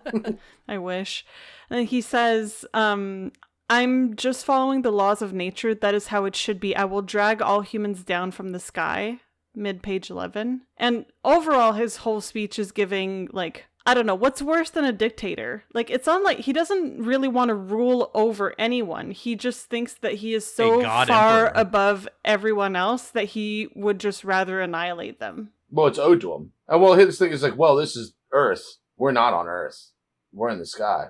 This isn't right. So, I, as God, shall set it right. I belong in the sky. Oh, he didn't know. He doesn't even think that. He's like, I don't belong in the sky. I don't belong here. But as God, I will fix this wrong. I feel like what drives that dichotomy and that point even further is we get the flip side of that train of thought with Ganfor, who basically is saying the opposite of what Eneru is saying. You know, he says, particularly at the bottom of page 12, when he yells at Eneru and says, "This is a world of humans. There's no such thing as kami." Like, that's Oda, I think, talking directly to the reader, actually, by the way, because he said that he's not spiritual, right? He's not religious. Yeah, that's true. And I think that is Oda saying through Ganfor. He's saying these things. Yeah, love the people that actually exist. Yeah, more than your. Because humanity's real. You can reach out and touch it. Yeah. And, you know, that whole thing to me was very powerful, both in the way that he's drawn in that in that particular panel at the bottom of page 12, but also in the message that is shared. Like, and I feel like that's kind of how I feel about anyone misusing their position of power.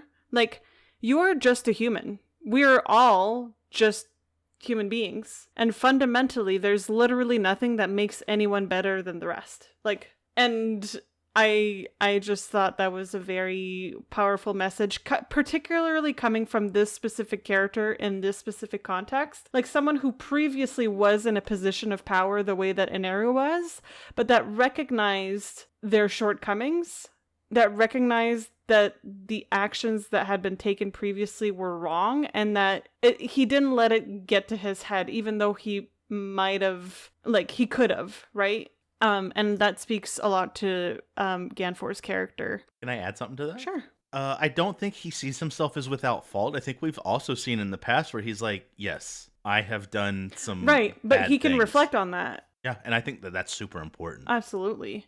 There's not a whole lot of things I hate more in a person than someone who is unable to admit when they've fucked up. But that's something that I dislike in people. When someone is unable to say, you know what, I fucked up. I'm sorry. It goes such a long way when to just admit that you've been wrong. It's the most freeing thing. It really is.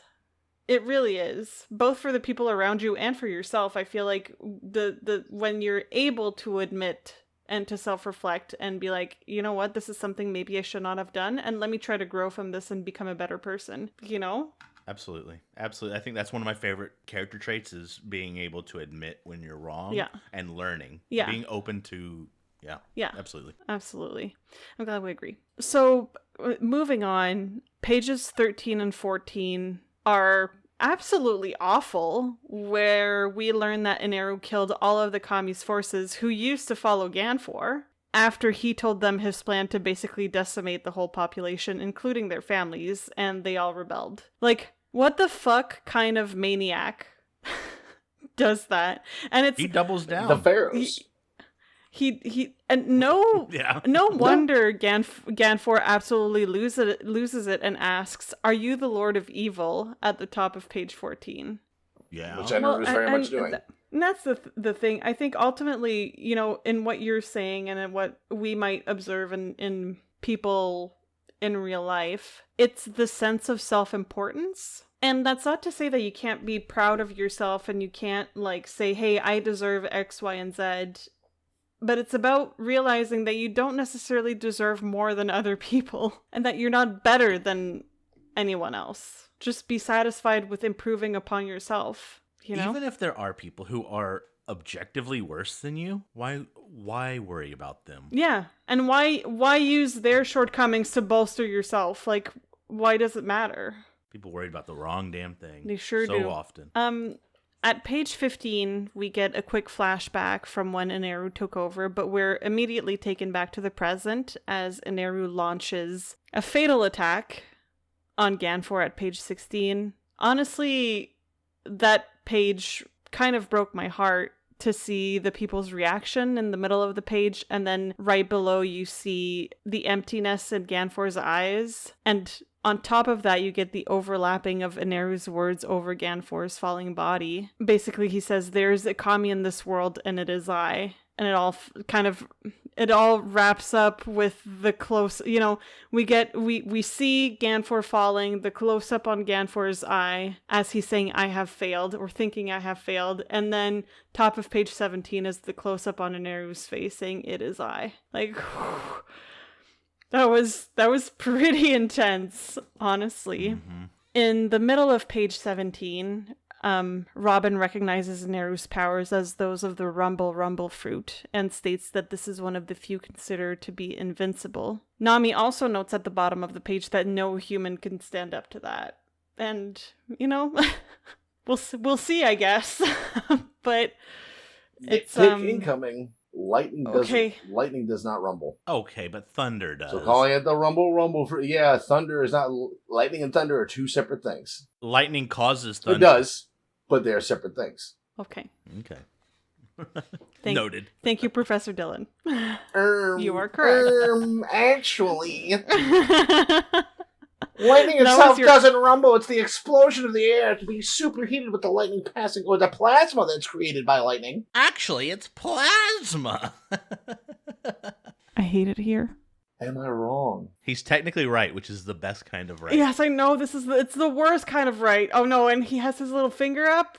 Being right never tastes so good. He was taking a sip of his beer and he had his pinky up. Oh, you thought it couldn't get worse. Oh no, not the vape, Dylan! No, I'm tapping out. I can't do it anymore. It's called I'm done. a douche flute. Yeah. It is a douche It's my flute. douche oboe. Anyway. So, at page 19, we find out that through the survival game, Inaru was basically trying to recruit for his new godland, where the people who live there have been chosen. And again, it's giving cult. It's giving Jonestown. It's giving eugenics. It's giving the Aryan race. So now that you survived, you can join my army. It's giving a lot of, let's carefully select the traits that we want to see pursued in nature, and let's make the Ubermensch, this is... Oh, she went. She knows what she's talking about. It will also kind of like a little bit of Joker vibes from Dark Knight. It's like, I'm recruiting new people. Unfortunately, there's one opening. No, not really. Throws the broken thing. Well, whoever survives. I mean, that one scene, but he that's the whole essence of it. The joke, yes, I understand what you're saying, but to me, the actual motivation of the Joker in that moment is simply to be chaotic. Oh, yeah. It's not to actually... It's the concept behind that I think Joker's moment. well aware of the humanity behind him. I think Joker's acutely aware of his mortality, actually. Yeah. Which is why he always constantly laughs in the face of it. It's like, I'm gonna die. Yeah, I don't think he would act the way that he does if he wasn't cognizant of that. I think a lot of what makes Batman good is its villains. Its villains, like yeah. Is the villains. Yeah. Well, because like Frozone or whatever, not Frozone, but Mr. Freeze. Mr. Freeze. His yeah. whole thing is like, well, I was in cryogenic sciences, and like all I'm trying to do now is save my wife, and for that, I'm willing to kill all of Gotham. Yeah. Yeah, they're all interesting. Yeah, Batman's got the best rogues gallery, hands down. There's no argument to Yeah. be made, really. Spider-Man's got some good ones too. That's number 2. Like, maybe not as complex, but really flashy and fun to watch. Yeah, very. Yeah, exactly. I think they're fun. I think, I would agree with Batman says something about society. Spider-Man says, you're a fucking kid, and this Hey, is awesome. where else but New York, baby? Yeah. that. Yeah. All right. Hey, I'm Go on, swinging Lee. over here. Anyway, so, where was I? Okay, so over pages 20 and 21, Robin tries to convince Neru not to destroy Skypiea because he may not be able to find the Golden Bell afterwards, but it seems as though he has noticed her moving it or tampering with it, and he punishes her for it with an attack at the bottom of page 21. Okay, I have some commentary coming here and in the next chapter also. I kind of hate him saying I despise conniving women. Based. It's giving women, am I right? Or that kind of subtext that like Preach, brother. that kind of subtext that women should know their place and that, like, who the fuck are you? You're just a woman. But I don't think that the intent was necessarily bad from Oda's part. I think that is part of the character. Yeah. I think there's a bit of column A, a bit of column B. Yeah. You gotta think Yeah. about the culture that it's coming from, too, at the same time. I think before, not so much now, but it's like, women are meant to just, Yeah, I'm not asking B to love it, but I am. No, and do think that- I don't love it. And I feel like, Sure. I think it's actually, I think it kind of drives the point even further that this is a very intelligent woman. Yes, I think so as well. It's like, this is good. She is very intelligent. She knows what she's talking about. She has a really good head on her shoulders, and she's not, overly emotional like the stereotypical woman would be, or blah blah blah. Like she's very like self-regulated, and she's very level-headed and Intentional. and yes, exactly. I mean, you said it before, chooses her words extremely carefully. Yes, but for him to then just say I despise conniving women is He's very like, fuck you, bitch. is very dismissive. Exactly. And I'm like, I don't like that. I don't like it. There's a panel next chapter that I don't like that kind of follows in the Yeah, same- I have something. I'm sure get to it. We'll I'm sure get to I it. have something on that also. But yeah, so I did just want to point something out in the SBS here. I liked having Oda explain what his tools are to draw the manga. Oh, he talks about the sticky stuff. Yeah, IC screen's so cool. At this point, I'm sure that a lot of mangakas mostly draw digitally, which there's nothing wrong with that, but it's nice to see that the pen to paper craft was still very much alive at the time, and I'm sure to this day people still use the ink and pen once in a while, but Well, yeah, I think the pen and papers where you see all the storyboard things, which is like the rough sketches, it's like, all right, I superimpose that into a program, and then I take out my drawing tablet, and then I refine it. yeah. But I really liked just the breakdown of the different tools that he uses, how he uses them, and I feel like that it's even more of a testament to the intricacies of the craft and how much work goes into it. Like, it's impressive to me. And the fact that he uses like inkwell pens, Yeah. to me, is fucking crazy. But for manga, which traditionally has very sharp lines, makes a lot of sense. But yeah, that's what I had for 274. Dylan? One last thing. Yeah. I mentioned it briefly, but the IC screen, Yeah. I looked it up because this actually intrigued me enough to go digging. Yeah. The IC screen is like a big sticker that is essentially shading. Mhm. Like the whole sticker is a shading sticker. So Yeah. it saves you, all those pin strokes, because they do cross stitching, I think. Is Oh, the so term they a lot put of like times. the lines in it, like for like example, when he says "it is I," he pretty much drew out the heavy lines and then threw the IC screen over top, which gave it that Or darker tone. underneath it. Yeah, that makes a lot of sense because then you take the image of it and then you print the image. Yes. That's fucking dope. It's really cool. Yeah. They have a specific name. You can go buy IC screens. It's on Amazon. Yeah. They have all kinds of different shades. I assume at this point, though, it's kind of a little antiquated. It's Yeah. probably old school. But I think it's one of those things, like, if you try and do it through a computer and then you use the ice cream, there's probably still, like, an ability to be like, oh, that's a specific technique. It's just like anything else where, like, with modern times come modern tools, but there's still a lot to say about Where it came from, sure. Yeah, the craft as it was, and how some people still go ahead and use it. Yeah, sure. And I will say, cover page, or like the cover story thing, that to me, when I saw it, like, it just screamed Twilight Princess bridge fight. Oh, the Bridge of Elgin. Because it's over, Lake Hylia. Eldin? Because it's over Lake Hylia. So, like, when you look out of the thing, you're going to see water. The style of the bridge is very similar. Great fight. I remember having a lot of difficulty with it. I need to play this game again. It's so good. Twilight Princess was phenomenal. And I think it was the first one, like, trying to delve into the serious tones. Not the first one, Majora's but the first since Majora's Mask. We're like, oh no, like, it was like, hey, we're going to kill the whole entire kingdom unless you give up. And then you actually see deaths. But yeah, cool. Anyways. And then we get the flashbacks of, Gunford, like, dealing with the dilemma of, like, oh my god, like, fuck, like, we're so bad, like, yeah. And everybody else is like, no, fuck it, it's ours now. But it's like, well, hey, we're gonna give you your land, but our society still needs to farm. Like, that's what this has given us, is the ability to grow crops, and not just deal with this, because I talked about it before, like, when they're talking about anytime the jet stream shoots stuff up, everybody goes run to the shoreline and picks the scraps. Because where I live, in like 1800s, shipwreck would happen because the coast I live on is very prone to them. Shipwreck would happen. They go looking for survivors, and then people would take all the lumber and shit and put expansions on their houses and shit, make sheds and stuff. Because, there was no good way to get lumber there. And then you made a good point. It's like the children being like, oh, like, yeah, like, fucking my dad's part of the army. I love my dad. I can't wait to see him when he comes back. And it's like, oh, your dad was part of, like, the oppressive army. Even though he wasn't really. He was part of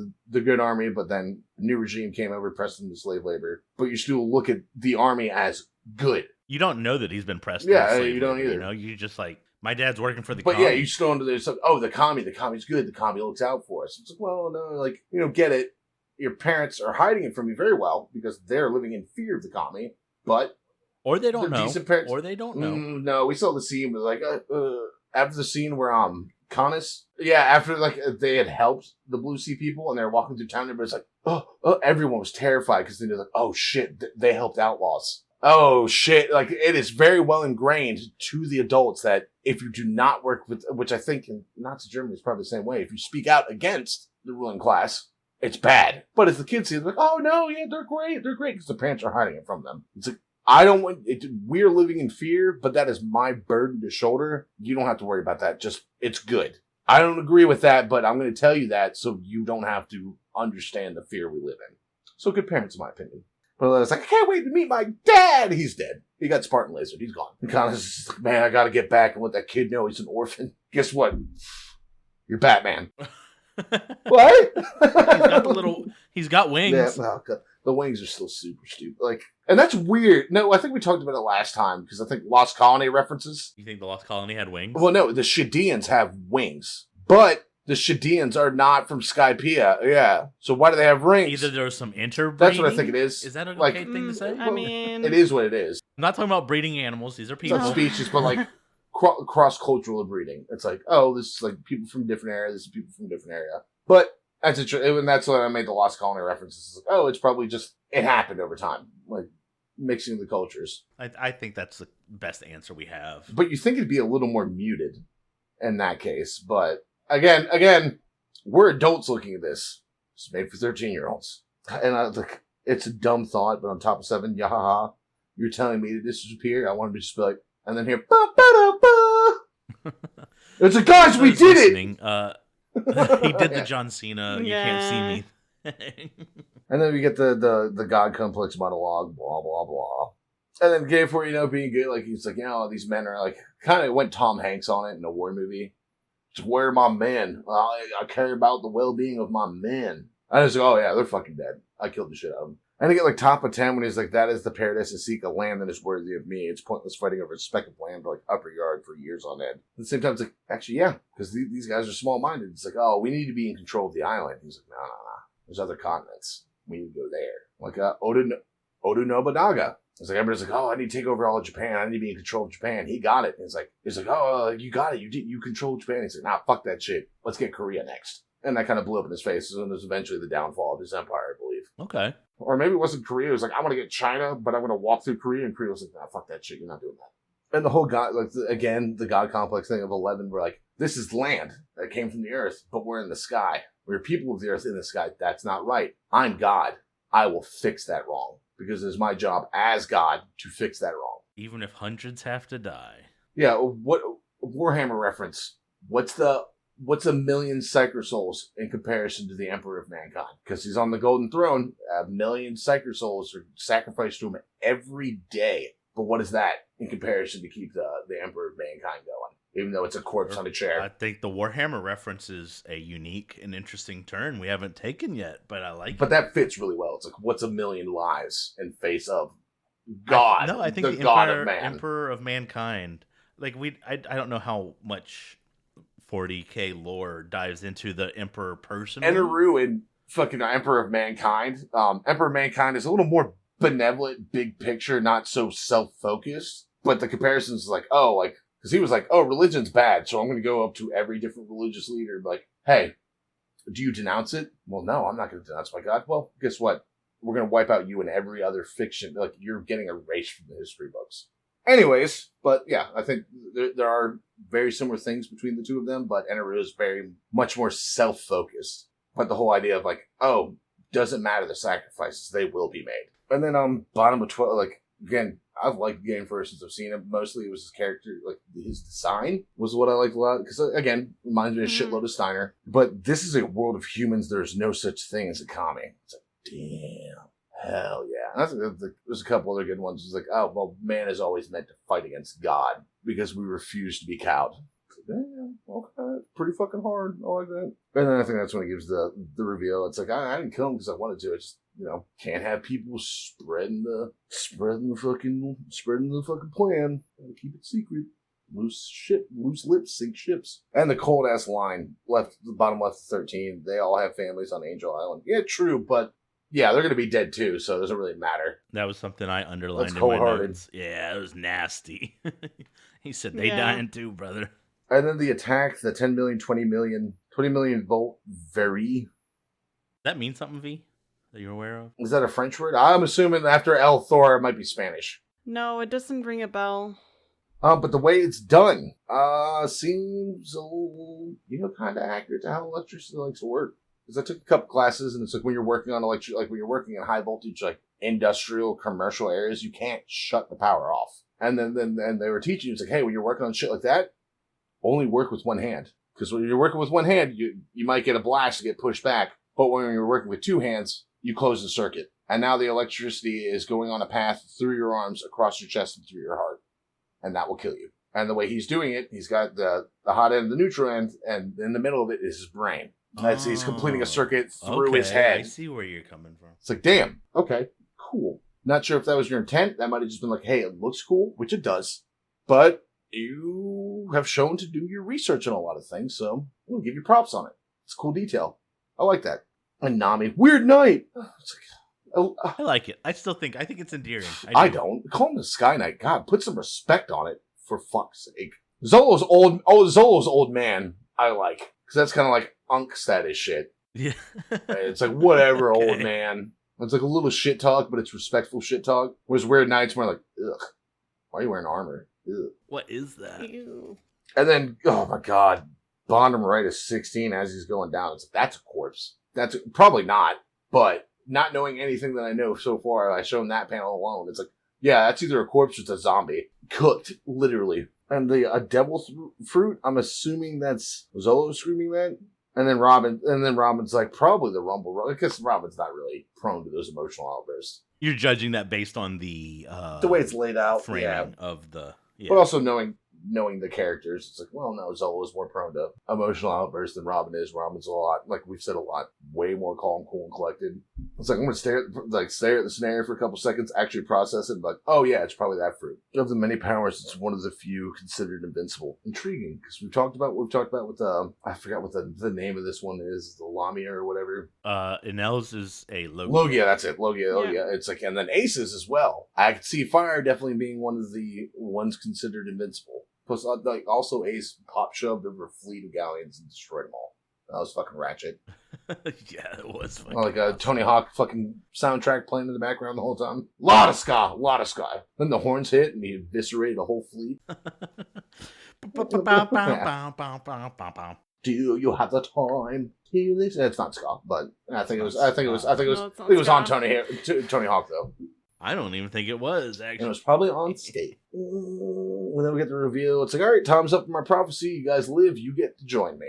You're welcome. And everyone's kind of like, well, yeah, big hard fuck that. And the line, like, top of 20, when, like, Robin's like, and what if we refuse? And then Eneru, again, shows how just completely self-absorbed Eneru is. Refuse? Why would you? I've decided. Yeah. It's like, who? Yeah. And the face he gives her, it's like, throws the eyebrow up. It's like, what? Why would you do that? I've already decided. What do you mean? Yeah. Ew. Stop. And it's like, well, I mean, guess you'll die. And then, again, Robin's trying to, like, play on the information she got earlier. Again, very calculated about how she does things. She saw that he was, like, didn't really know about the bell. And I think she saw it the way I saw it when it was like, oh, actually, no, wait, no, it's here. I think I know where it is. And she's like, no, you're full of shit. And she tries to play that up to buy time. And she's like, it's true, your powers can make that happen, but if you destroy the country, you're never going to find that bell? And then Enter's like, oh, you're probably thinking of the same place, which that, and I'm a little confused on that one. I think he does have an idea. Again, maybe you're right, but I do think that Enel was inspired by what Robin said. He probably didn't know beforehand. Yeah. But to me, I think something clicked. I think for him, it might just be an afterthought. And like, whatever, I've got enough gold. If I don't get the bell, what the fuck ever. Yeah, maybe. Which is why I think he's like, again, to me, it's false bravado, but it's like not extremely false because he's like, I've got an idea where it is. I don't really have an idea where it is. I don't give a shit, but fuck you. That's the way I'm deciding to interpret it. And then I despise conniving women. Me too, brother. I'm joking. Probably ruined a generation of young men. It's like, yeah, women lie. Everybody lies. I was about to say, you know who else lies? V, have you ever been lied to by a man, though? Yes! Actually, yes. Do you want to talk about it? Yeah, but when men do it, it's the game. No, it's noble. Oh my god. You should put those men on a pedestal. I'm just gonna throw myself off of my balcony real quick. Don't mind me. Oh. What floor are you on? Second floor? You're probably alright. 6th. Some broken. Oh, you're floor. gonna die. You're gonna die. I'm gonna die. Oh yeah. My dumb ass was like, oh, it's August. Has it snowed recently? And if as a North Carolinian asking if it snowed at all, the answer to that is a resounding no. And listen, if I don't die from that fall, please kill me, because if I don't die, I'll be severely injured. I'm in North Carolina. I'm in no position to... Yeah, I mean, they could keep me up like, hey, we're going to pull the plug. Is that cool? I'm like, yeah, all right. Oh. I mean, she jumped off the balcony. I'm assuming that's what she was going for. Do you want to be on life support for an indefinite period of time? No, but I would like to not be alone when I die. Well, I mean, the doctor will be there as he reaches down towards the plug and pulls it out of the wall. I'll Zoom call you. I'll put it in my will that officially you two have to be present for the moment the plug is being pulled. Michael's there just holding up like his phone, and I'm like in a Discord video call. I'm like, oh, bye, you can't hear us, but bye. And then she comes out of the coma as you pull the plug. It's like, ooh. Awkward. You're gonna need that oxygen still. Are we still friends? But that's all I got. All right. 274. Okay, so there is one thing.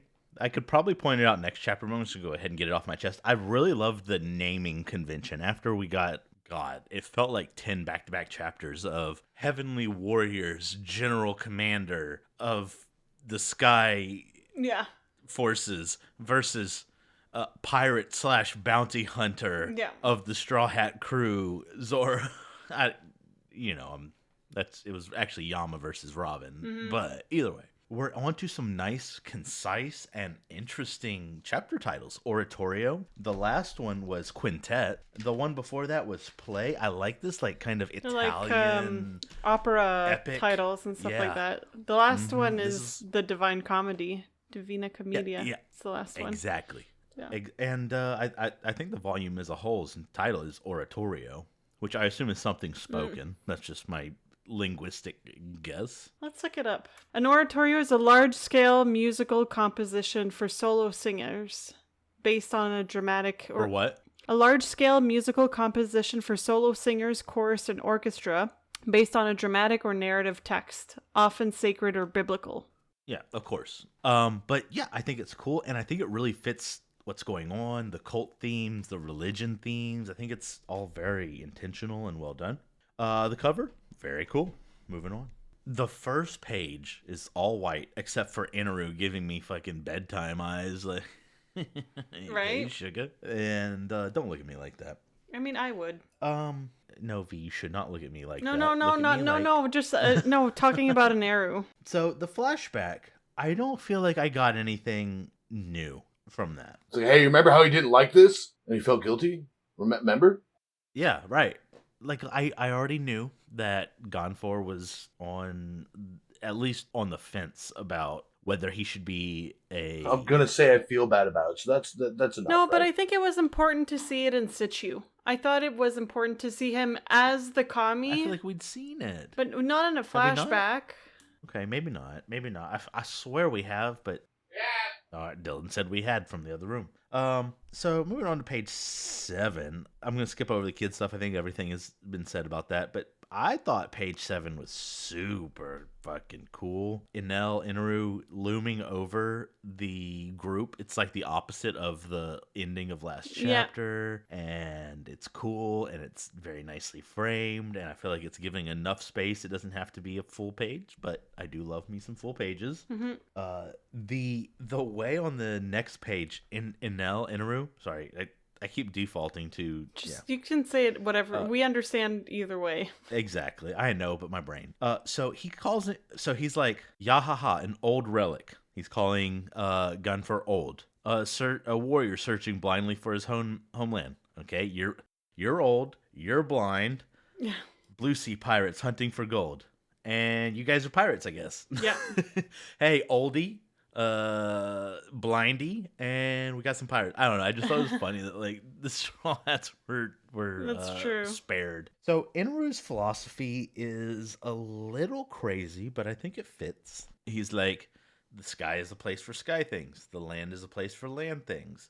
What are we missing here? I don't get it. Why shouldn't I just take this whole thing down right now? It's crazy. I think it's very egotistical, and he feels that there is no other way than the way that he sees the order of the world, and I think it lands very well. And his explanation here, it adds even more context to the kids' conversation. You know, I think it shows that there is this powerful being who is subverting what people think should be the norm, and they have their own idea of what is normal, and maybe it is reinforced by the parents. So I think that that's a good call out, and I think that this just kind of puts it even more at the forefront. And you know, he says on page 13, yeah, true, but we'll be burying their families too. So this whole thing just really recontextualizes the children's conversation. Yeah. So yeah, I thought that was interesting too. And then there was a very intense attack from Ganfor. I thought this whole sequence was really cool. He blasts his brains out, and he's not done there. He's taking out 2 amazing characters. He crushes Ganfor and then just zaps Robin. And I think that the stakes feel right for everything that he's doing. I think that this kind of climactic rising action is exactly what this kind of character deserves. I think that it is good, and we have one huge villain to work off of. I hate to keep bringing it back to Crocodile, but I am a Crocodile stan, and I get it. This probably be the first of many. We're gonna ring that motherfucker out for all he's worth. I think this is very distinct I do see two very different characters here, two much different villains, and I love it. I think each one really brings something interesting, but I think I'm going to contradict myself a little bit here. So earlier I said that he's very calculated, but he's not afraid to improvise, so to speak. He will zap a motherfucker right then and there. He's not thinking of the consequences. So he is calculated, but he's also short-sighted. He's very long-term oriented, I guess. Am I making sense, or am I rambling at this point? You're talking about an arrow?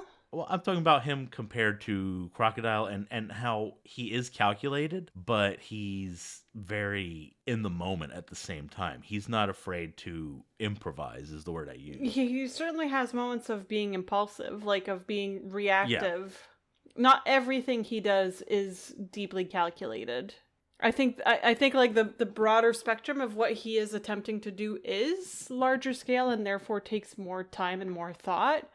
But in the immediate moment, like you said, he trusts the vision enough to where he feels he can do whatever along the way. And yeah, I thought that this was all not part of his plan. I think he would have liked to have Robin. I think he actually has some kind of respect for Robin based on some of the stuff we've seen. So all that is to say is that this was a really cool scene. I think it offered a lot to chew on, mentally speaking, and it was intense. The reaction from the Straw Hats was really well done, and god damn, what a great way to end this chapter. It's gonna get even better from here. I love the next chapter, but summary. Wild chapter. It really is popping off. It was good. It was intense. It was very emotional. The confrontation was amazing, and while there was some like big shots, I wouldn't say it was overly action oriented. I thought that the action that was given was very measured, and I have no notes. This was awesome. So our last chapter, 275, we will go ahead and get that started. I'm very ready for this. So just intro image story. I love how we still see the chef chasing Ace, like he's been doing since the very first image. Meanwhile, Ace is just casually talking to people in town and gathering information. I thought that was kind of funny. Alrighty, let's get into the meat of it. Right off the bat, I have a lot of thoughts for pages 2 and 3. I love the pacing and the visuals over those 2 pages. It starts off eerie and quiet as we see Inaru's extended hand crackling and Robin crumbling to her knees as her hat flies off her head, which kind of gives a feeling of weightlessness and time being suspended. But quickly the others react, and at the top of page 3 we see that Zoro has dashed towards her and caught her mid-fall. And like, I don't know if it's the hopeless romantic in me, but oh my god, I love everything about this. I melted. And like, this is my ship, okay? My ship is now Zoro x Robin. It's here. It's here. She's announced it. It is here. That is my ship. And it's in the details, because even just like the top panel of page 3, the whip onomatopoeia as he kind of slips his arm behind her to pick her up indicates to me that he's doing so as gently as he can. Like he's sprinting towards her and trying to catch her, but in trying to catch her, he's being intentional in doing so as delicately as his motion allows him to. And just below in the middle of the page, those 3 panels are everything. We see her head tilted back. We see the shape of him holding her with Inaru's foot in the foreground. And then you see his face, and he is angry. He is mad. And I love it. But I have to be fair, and I have to address something here. Despite my obvious bias for Zoro, I don't care for the fact that they made it about her being a woman. It started at the end of the last chapter with Inaru's comment about, him despising conniving women. And then now, Zoro's anger seems to be somewhat motivated by the fact that she's a woman, when, in my opinion, I don't think it should matter. Again, I don't think that this is blatantly sexist, and from Zoro's part, it's born of a place of genuine concern, and I think affection for her, but it wasn't necessary to make it about biological sex. I think everything that we've seen from Zorro thus far, again, our second introduced Straw Hat, so that is to say, a lot of content. Yeah. Not only does this feel unusual from just a writing standpoint, but it's certainly out of character. Yeah. I think that this is... I can't imagine Zorro actually caring about this ever. No, It's so it weird. it did feel out of place, and I'm wondering if it's maybe because Oda isn't trying to feed into the quote-unquote ship of it all. Like, trying to say, hey, this is a male character, like, taking an action to care for a female character. I'm going to put emphasis on that to sort of feed into I the get ship. it, but Zorro is... God damn it. Zolo has never canonically given a shit about their sex. No, and yeah. I know, but that doesn't mean Like that the whole he Tashigi can't... interaction. Right, Yeah. but that doesn't necessarily mean that he can't start caring about it if he feels a certain way about her. But why? Robin hasn't shown anything to indicate that I agree. the least damsel in in distress I can Oh, think absolutely. of, you Would have been better if that panel, it's like, don't ever touch my crewmates. Would have worked a lot better. Yeah, like I agree with that. It does feel out of place. It feels unnecessary. I don't like that decision. Let's shoehorn him in, trying to make him look white knighty. It's like, you touch my queen. But I'm wondering if Oda didn't have some other motivation in trying to put the emphasis on her being a woman. But because it does feel clumsy and out of place. Like that actually, that speech bubble could simply not be there. And Eru's reaction of "I know I saw" underneath could also just not be there, and it would not take away anything from the story. Nothing. It would add. Yeah, and so like that is something I'm critical of. And again, it's not that I put the blame on Zorro; it's I put the blame on it being just poorly written. I think. Yeah. I think Oda put words into Zorro's mouth that do not need to be there. I don't even understand it from Oda's perspective, because we've seen many strong women. I don't think that I mean, certainly there's probably a sexist underbelly to a lot of the industry. Sanji. Can you imagine? But, like, this feels so... I think the placement of it and who's speaking it... doesn't make a lot of being sense, no. written, I don't even see it from the author speaking. There's way other ways he could be sexist than this weird ass. Like I said, I am wondering if it's not pertaining to like that ship that maybe he's trying to create, but also this is... Oh, you think he's trying to create? I don't know. Maybe not, but I think even if it is, this is still a shonen manga in which these kinds of ships usually aren't as important or prevalent in the storyline as they're in shoujo manga. You know, like it's... So, like, even if that was his goal, it is a very clumsy attempt on building on that. So... All around, weird. Overall, weird. But I kind of hate that because the rest of it is so good. It's so good. Like, I read that and I was like, oh... Like, swoon. I am a woman. I am a woman. Yes, Zora. Objectify me, daddy. No, but like, I don't know. It was so perfect, and that just kind of like put a little bit of a damper on it. But it's still, I mean, to me, that top panel of page 3 makes up for it. Honestly. Anyway, that was the moment where I felt my ovaries quiver. Anyway, so after Neru replies with "I know I saw," which, ew, Zoro springs into action and tries to attack him, thus resuming the fight in earnest. Zoro takes a few swings at Neru, he dodges, and Wiper tries to tag team it by launching a burn bazooka, but as we can see at page 6, Neru stops the flame.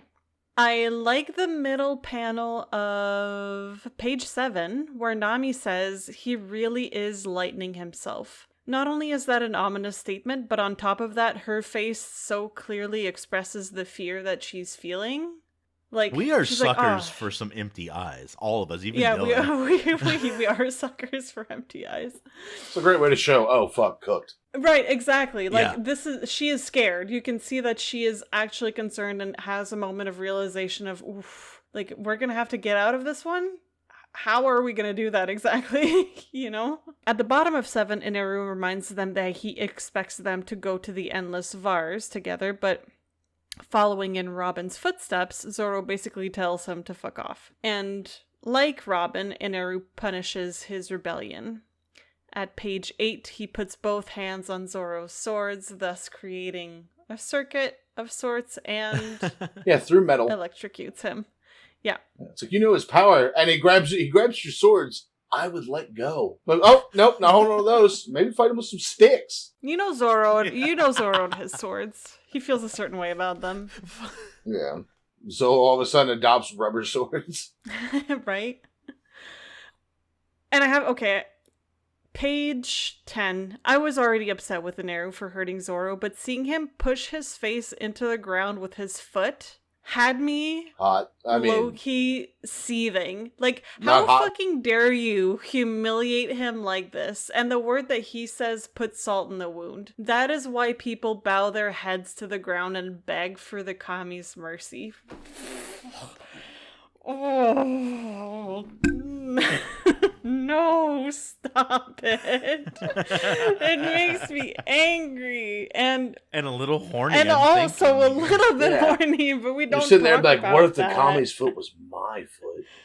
It just makes me feel things all around. And despite Inaru insisting on this being a human's instinct to bow and beg, Zoro would absolutely never beg for his life.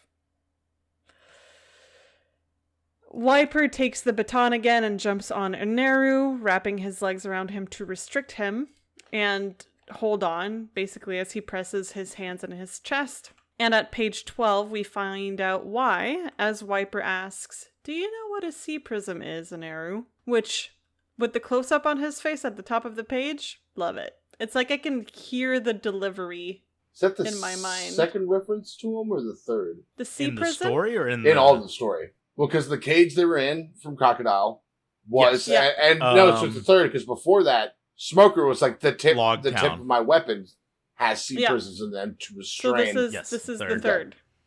Correct, yeah. Awesome. And then, yeah, so as we already know, the sea prism is a stone that kind of sucks the power of those who have devil fruit powers. So their powers are no longer effective, basically. What I've seen, why are we not making weapons out of these? They are. Yeah. Smoker's has the only some. one we've seen do it. But you think with the vast depths, it's like, why do we not? Oh, this is not like Game of Thrones where we're just like, oh, Smoker needs to go on Shark Tank. He needs to go on Shark Tank and sell his weapons. Smoker, aka Tony Stark of One Piece. Basically. Oh, I guess that was Don Creed. Fair. It was so lame. It was. He wasn't lame. Don I Creed don't know. was. Cool. He was kind of lame. Gin, though? Gin's the only thing that gave his arc substance. The Bratier in and of itself was cool, and you'll be Well, the last Brate one was to... ratchet as shit. Yeah, the setting itself. I feel like you're using ratchet wrong, but I don't care to get into it. Let's move on. So Zoro takes advantage of the distraction to escape from under Inaru's foot, and at page 13, despite knowing that yes, the reject dial very might well kill Wiper in the process of using it, Wiper still goes ahead and unleashes it into Inaru's chest, which we get a really good panel, I think, at the bottom of page 13, as we see Inaru's shape kind of arcing backwards with this blood splurting out of his mouth. While Wiper's using the rejectile. I just like the visuals on that. So top of page 14, we get a quick shot of the ruins and we slowly fade into another flashback, but not before we see Wiper's men defeated as words hover over them. Hold the truth in your heart. Keep your mouth silent. We are the ones who weave history. It's pretty heart-wrenching, to be honest. Like, I don't know. I thought that was very powerful. Especially with the flashback that comes right after. Yeah, exactly. So in context, it was perfect. It was so sad. Makes me curious to see who's saying that, because we've not been introduced to that character yet. The one. I think it's this old person in the bottom right. Yeah. Well, yeah, no, I know that's The who's saying 14, it, but who is that? Who is it? I don't think we know that yet. The flashback starts at page 15, and we're, in essence, getting the other side of the coin with the Shandian warriors, who were at the time children or teenagers, reflecting on the Shandians' responsibility to protect the poneglyph and the ruins, and their anger at their land being taken from them. So, I guess I wanted to validate something with you guys, which I have to say, I love seeing them as kids. I thought it was cute that they still resemble themselves as adults, but, you know, are clearly drawn to be smaller. And we do see that person at the top of page 16 also, that is cloaked in a wolf's skin or something, or some kind of creature. A one-piece wolf skin. Yeah, basically. Just from my understanding, at this point, like, we don't know where the poneglyph is, right? Or did I miss that detail? The clues are leading us that it's here, but we don't know. But it's still intentionally unclear that, yes, we're currently... They don't know where the heart of former Shandora is. Okay. Wow. As far as I know, that information has been lost for generations. Well, at this point, where they're at now, it's like, so we're still gathering information about where it is, but we don't know... The poneglyph is probably a fable to them. Okay. You know, this is 400 years since... it's like the Holy Grail, years. basically. Well, for them, I don't think they even care about the poneglyph. It's more like, no, our ancestral sites. What's in them? I don't care. It's the what do you mean in them? It's the site. It doesn't matter. Yeah, they may even have stories of a city. Because I have a feeling themselves. they can't read those hieroglyphics. They can't read the text. I would assume. Because like you said, it's been lost to them. Yeah. Well, we know one person that can read it. Mm-hmm. And she's electrocuted. Yeah. So it's like a woman with an opinion. Tase. It's not about opinion. Tase. I mean, I should start carrying around a taser for them opinionated women. I'm joking. It's like, why didn't you hold the door open to me? The first person that you would tase is your wife, because your wife is very opinionated. For now. You ever heard of electroshock therapy? There's no way I'm going to tase her. Have you ever seen her cry? It's the saddest thing I've ever seen in my life. I'm sure it is. If you keep tasing them, they won't have a chance to cry. The flashback ends in the middle of page 16 with a vision of the warriors charging, and the words "bring back the light of Shandora" overlaid on top of it. And we're then back to the present as the dust settles and we see Aneru on the ground with Wiper standing before him in the dust settling victory. is actually so good. Yeah, it's I hard. love it. That could have been full it gives page you this fucking, to me. That would have been Yeah. It was full page. wonderful. That panel in the top left of 17 is killer. It's wonderful. And I also really enjoy the bottom panel of 17 where we kind of see Wiper standing proudly. But that could have been full page for me. Yeah, it was wonderful, and just the angle Where's on your it. God complex now, bitch? It was really good. And then the last 2 pages had me literally yelling, "No fucking way!" Yeah, that was a big Again, moment. Oh, fuck. Great pacing. At the top of page 18, we see Wiper visibly feeling the kickback of his rejectile. Nami running to Robin and Ganfor, and just as we feel as though the reality of what happened can set in, with Aneru's eyes going blank, the middle panel quite literally shocks us, as Aneru basically resuscitates himself by shocking his own heart back into beating, kind of like a defibrillator. It's so good. The top panel of 19 also honestly creeped me the fuck out, with his head tilted back, empty eyes, thunder cracking around his body, as we see the ba-boom, boom of his heartbeat written everywhere. And then the volume ends with Aneru getting back up, wiping the blood away from his mouth as he peers towards the others with a fucking demented look in his eyes and says, "People do not fear the kami. Fear is the kami." Oh, that went so hard. Like, and I will say every single shortcoming of this volume is made up for in these few pages. 1,000,000 quadrillion %. It's amazing. It is so good. Like, I there's nothing I don't like. There's nothing I don't like about the last few pages. Like, from the moment of like, I mean, this whole chapter I think was pretty good, aside from the one criticism we have with the she's a woman thing. But even then, like, basically from the rejectile moment to the end of it is pristine, and there is literally nothing I would change about it. Like, it's perfect. It is so good.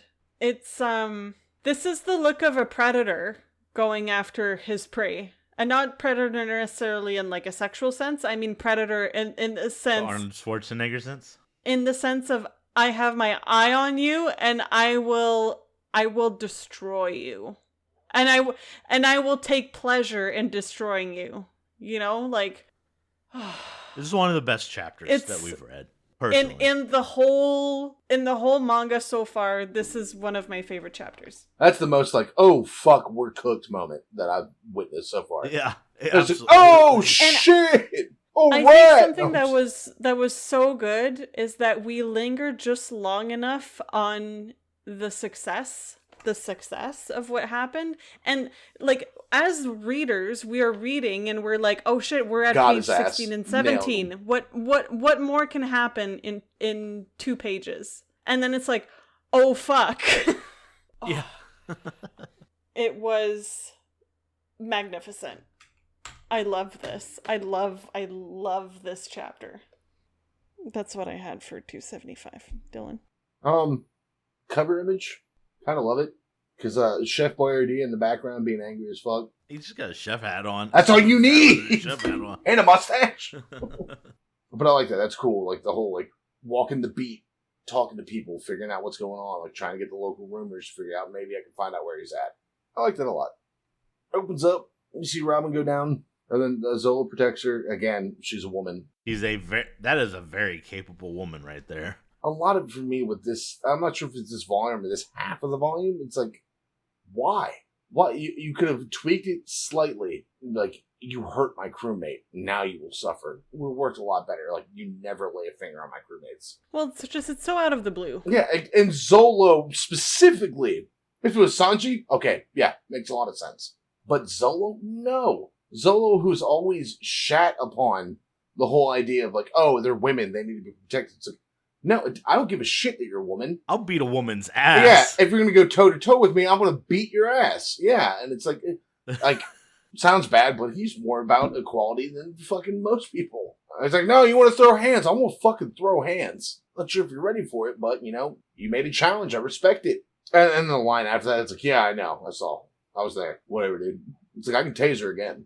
And again, like, bottom of 4 too, when Zola's like, are you out of your mind? That also seems out of place. Because he's fought plenty of enemies that have kind of had these kind of things. It's like, he ain't going to talk to him. Well, Zola, every time he's dealt with an enemy like this, is like, no, I'm just going to handle. It's like, I'm not going to try and talk to you. There's no point in talking to you. You're fucking full of shit. Well, he's talking to Wiper, but I think there is a point there. I think he's calling Wiper out for some nonsense that Zoro would absolutely traditionally be about. What do you mean he's calling a Wiper out? There's nothing to insinuate that he's calling Wiper out. In bottom of 4? Well, Wiper's the next panel. I think Wiper is trying to get involved here. I don't see it that way because no, there's no Wiper's not doing anything. I think he's specifically yelling at Eneru because Wiper doesn't do anything. He's just caught up in this fight. Maybe. Well, I mean, Wiper's a part of it. Not really. He doesn't really take a shot until he sees him jump to avoid an attack. Well, he takes a shot on the very next page. He's getting ready. This to me is Zola specifically talking to Eneru. I don't see it as Wiper. Yeah, no, I think I'm with Dylan. I think you've convinced me. No. I think it's a follow-up to she's a woman, and then Naruto say, I know I saw, and then Zoro says, are you out of mind? Yeah, this seems like a follow-up to that. So, dude, you're getting ready to fucking cut Tashigi to pieces. What are you talking about? Like, she came in, it's like, I'm here to collect all the swords. It's like, well, go ahead and take it, bitch. No, like, it was a little minute. It's like, I'm here to reclaim all the great swords. It's like, do you want to take mine? Like, that's not how he operates. And the fact that it's being shoehorned in, again, why? I've had a lot of scenarios in this last time. Why the fuck are we doing this? Like, I haven't written one of the most popular mangas of all time. So take it with a grain of salt. It's still a miss, I think.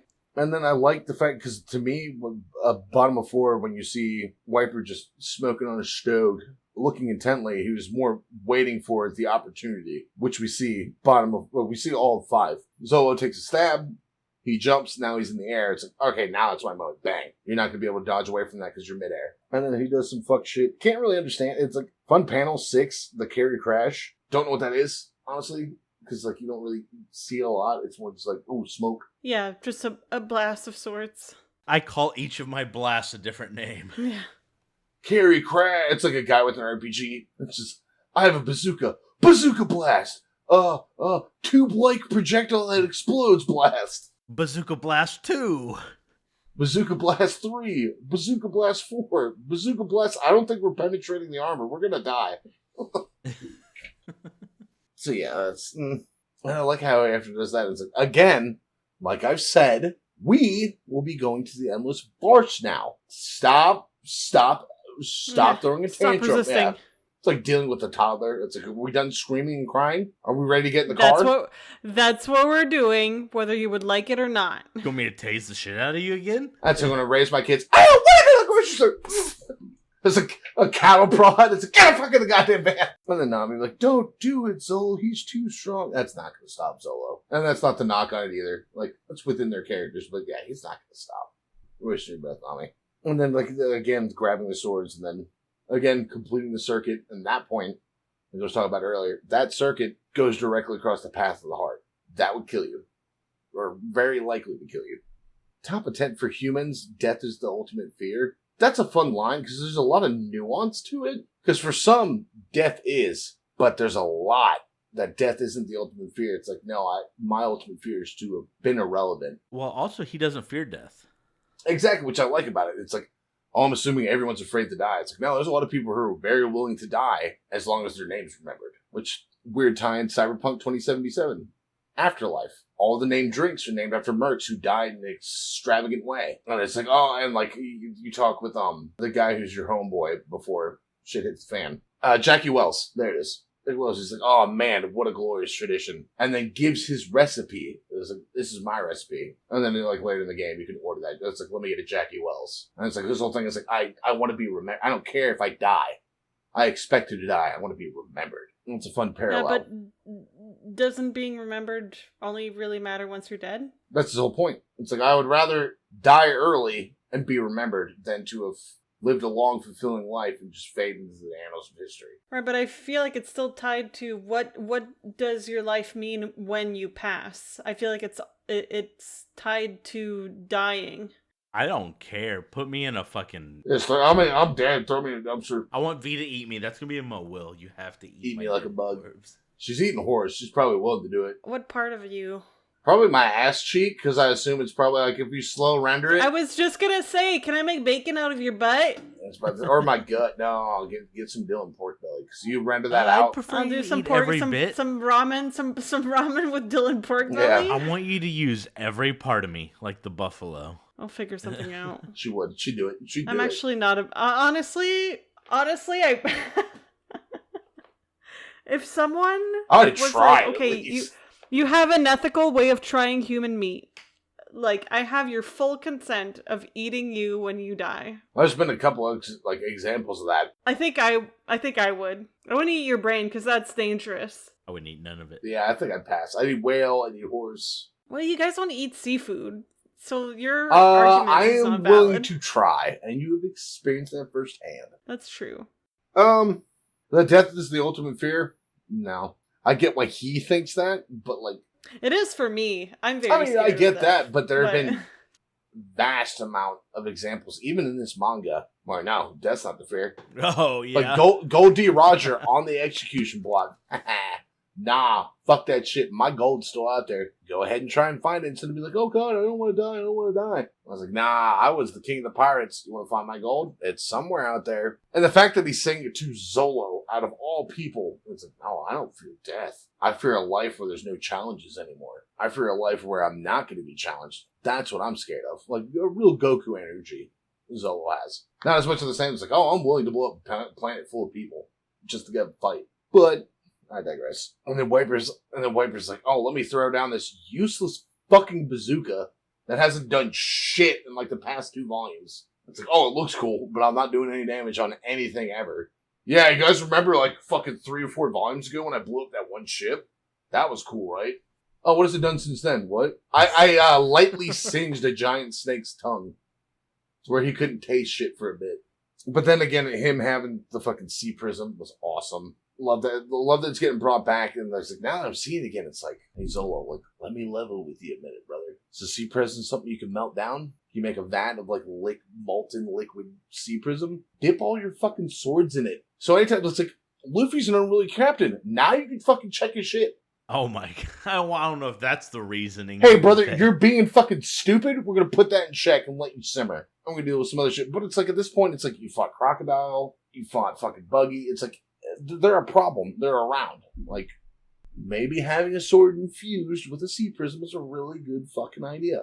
I mean, for fuck's sake, smokers, clubs on the tip is weird. But at the end of the day, makes sense. Especially the fact that he is a devil fruit user. It's cool. I think Smoker might be my favorite devil fruit user so far. He's cool. And his tricycle's lame as shit. But the way he works it is awesome. No, it's not. It's a trike. It's lame. But the way he uses it is pretty cool. But, and I like the fact that it's like, he talks about the sea prism thing. You still see him standing on Zolo's face. But then you see Zolo, like, he's listening to the conversation. He's like, oh shit. And then you see him roll out of it and get away from him. And then I kind of like Andrews kind of seems like he's caught on his back, but he seems a little shook. Because he's like, die. He's like, whoa, hold on. It's rejectile. You'll die too. You sure you want to do that?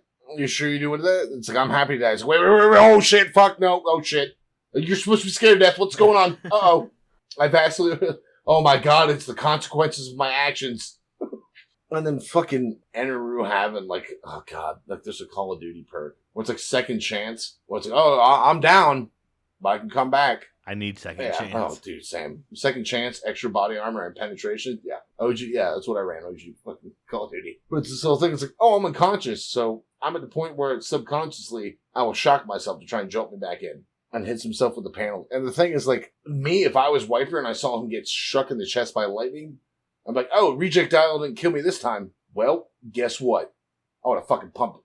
Yeah, I would have double tapped his bitch ass. No. I'd like to imagine that this happened faster than you think. I mean, it's shown. True, but I would have seen that first hit him, and I'm like, oh no shit. Bam, go for him again. But then again, it's like, this is probably like their first interaction actually with him. Because he's always been behind, because the only interaction they had with the Kami before this was Game 4, whatever it is. That was the only true interaction with the Kami they had, and Eneru was just pretty much the guy behind the curtain for Wizard of Oz, except actually powerful. And then he stands up. People do not fear the Kami. Fear is the Kami. And everything that's been built up this far, I'm going to go ahead and throw it out here. Luffy's the one to deal with this fight. Luffy's a rubber man. Luffy's going to be the only... this is how this is going to end. Luffy is going to go... Lightning? Yeah. Luffy's going to get beat up a little bit, but Luffy's going to be the only one to go toe-to-toe and not instantly get KO'd and actually win the fight. And that's, to me, Luffy's going to end this. Eneru's going to be beaten by Luffy. So I got... We'll see. I don't like to speculate, but we'll see. It's plausible. I do, and I've been right once, so I'm going to keep going really hard on it. I've been right once. This is so fucking good. I love that, man. Okay. So... I think you guys really nailed a lot of what I want to say, so maybe I'm doubling up a little bit here, but I love Robin. She zapped in the previous chapter. She falls in this one, and I think every artistic stroke of this is extremely well done. I feel the energy behind it. I love Zoro jumping in, and I agree with you via 1,000,000%. It was in my notes that he is taking care of her ever so gently. I think that flip is 100% indicative of that. I think if you remove the she's a woman line, and then I guess you have to remove I know I saw, but I don't necessarily hate I know I saw. Mm-hmm. No, I know I saw is pretty based. Yeah, all I'm saying is we're all on the same page. I'm not going to go too deep into that, but this was an incredible way to pick up that previous ending. Yeah. Like, hell yeah, the art's on point. The pacing is on point. The writing, I'll take a little bit of issue with, but you remove one panel. There's another situation which one panel completely fucks things up. It doesn't completely. One speech bubble. Zoro and Wipe are working together. Another badass instance. I think we have a lot of badass moments, especially the closer we get to everyone versus Enel, because again, we've taken issue with the vassals. Ultimately, what it is everyone versus Enel. That's simply what we're up against. He is a force in and of himself. As a Crocodile fan, to turn it back to Crocodile, I think Crocodile was strong individual, but he had a great organization with strong controls, at least it seemed, underneath him. This is one guy with some chumps. All I've gathered about the Vassals is that they're chumps, and it's him against the world. I think that's basically it. You're right. Yeah.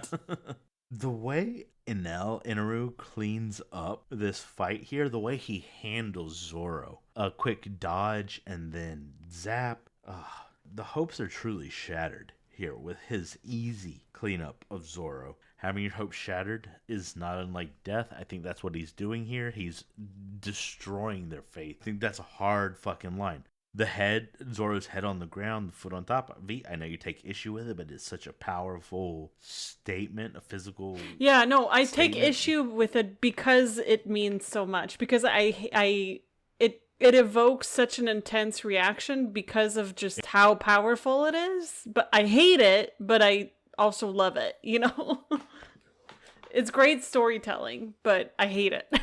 And yeah, I mean, Wiper comes in, he assists, he does his damnedest, and what a ending. Wiper gave everything he could, and this motherfucker has an answer for it. He restarts his heart, which this is crazy good storytelling in a way that just really lends itself to the powers of the villain, to the emotions that you've been feeling up to here, and yeah.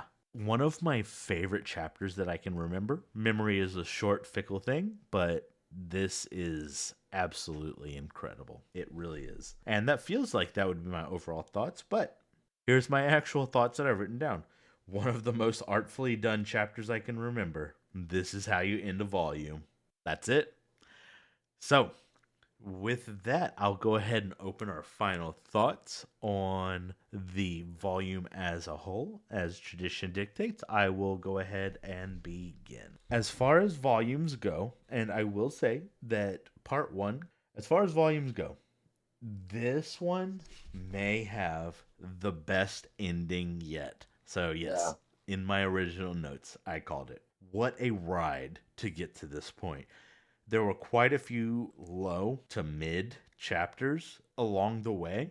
I think each of them had something really amazing to add. I don't think there was a true terrible chapter here, but overall it was really amazing. The highlights really picked this volume up. I think that there are key moments that stand out amongst the crowd and just are truly shining examples of what we're all about.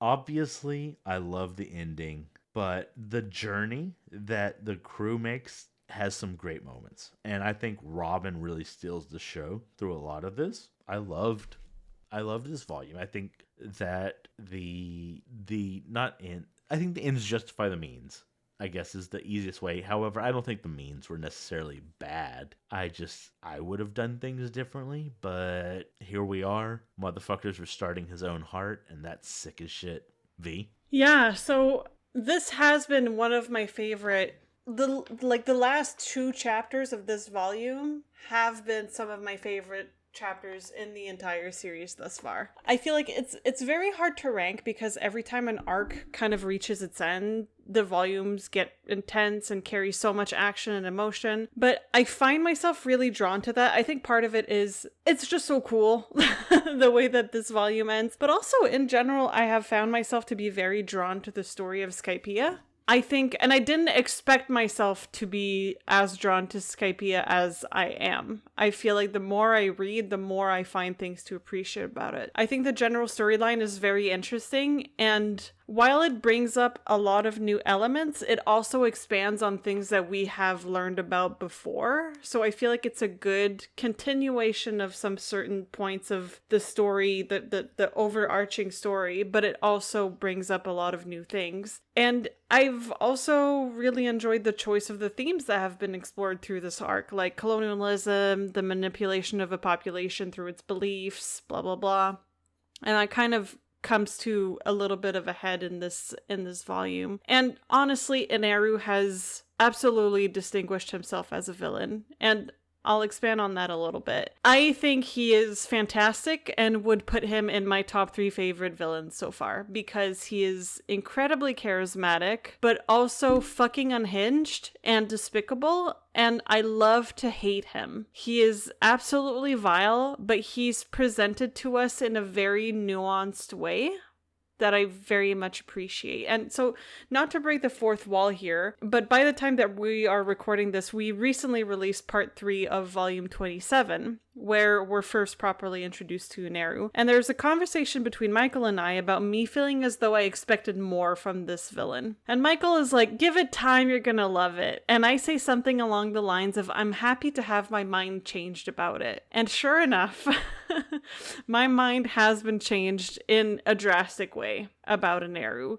He's introduced in a very subtle and almost subdued way at first, but when he decides to show up, he is here. He always decides to show up. He loves showing up. He loves showing up, and he relishes in it, and I love it. He's like, oh, here I go, stroking my own ego again. The plot twist at the end of this volume with the whole resuscitating himself with his powers is absolutely killing me here, and I hate it, but I love it. Like, parts of me think that it's amazing storytelling, even though it hurts, and I'm a glutton for punishment when it comes to telling a good story through pain. But also I love these characters and I don't want them to suffer anymore, and I just want them to win, and I just want them to be okay.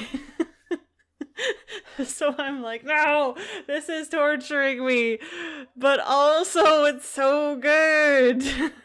So yeah, overall, man, and that's kind of what we were saying a bit earlier, this volume has a lot of shortcomings, small shortcomings that pile up to make something that has, you know, moments that I certainly would have preferred to see changed or simply not there. But the ending of it makes up for it. Nailed the landing? Absolutely nailed the landing. Stumbled a lot, yeah. Like, almost ate shit a couple times while I pulled it together. Just that ending, to me, is just, it's pure genius in terms of writing. I love it. I absolutely love it. That's what I have for my overall thoughts. Dylan? Yeah, I guess, like, this volume was good. Just going through this recording, I'm realizing it's, oh no, I'm the cynic of the group. Yeah, you are. I see something I don't like, I call it the fuck out. And for me, especially this last half, there were a lot of majorly missed fucking steps. Tone deaf to Zolo's character. Yeah. I think there was a lot more than just Zolo's Yeah, there was. Zoro's. But that was the most tone deaf moment. It's like, oh no, he's a white knight. No, the fuck he's not. And you guys have listened to this. I'm not going to bore you with me fucking getting angry about it again, but you listened to the whole episode. There's a lot of really major missteps, and I will always call those out, and to me, that's just not good. It cheapens the whole experience. But that being said, we were able to fucking reel it back in, kind of like, oh, Enru's that guy. And I will say personally, I love Skypiea through and through. Even in the Discord, we're like, oh, what do you want to see next? It's like, fuck it. I'm going to throw some wild shit out there. I want to see Cloud City Bespin. And I fucking got it. So, you know, I love Clouds. I love Skypiea. Skypiea has been super awesome setting. Now we're seeing some like really deep world building lore with the Ponglyph and everything through Robin's eyes. That was super fascinating. It was a good end, but I got a bitter taste in my mouth. There was some crazy good moments. Some phenomenal fucking moments. Maybe some of the best moments we've seen. But that's me. Again, cynic. But that's all I got. All right. So that was our final thoughts on Volume 29. I'll go ahead and lift the embargo on Volume 30. I love this cover. If my rookies could go ahead and turn their attention to my screen share. I love it. I don't think there's a lot here, but it's certainly hints at something. I love seeing it in color. Luffy's the only one equipped to actually handle Enru. Yeah, it's rubber guy. Rubber man against lightning. Luffy's the guy who's going to handle it. I'm going to do something to make it interesting where it's like, oh, he's getting beat a little bit, but at the end of the day, it's like, no, I'm rubber, fuck you. Okay, so you think that's going to be the difference maker here? Oh, 100%, because like everyone else is getting hit by the lightning attacks. It's like, you're out. Luffy's going to hit one and be like, fuck, that hurt. What else you got, bitch? All right. Again, I've been right once. Wait.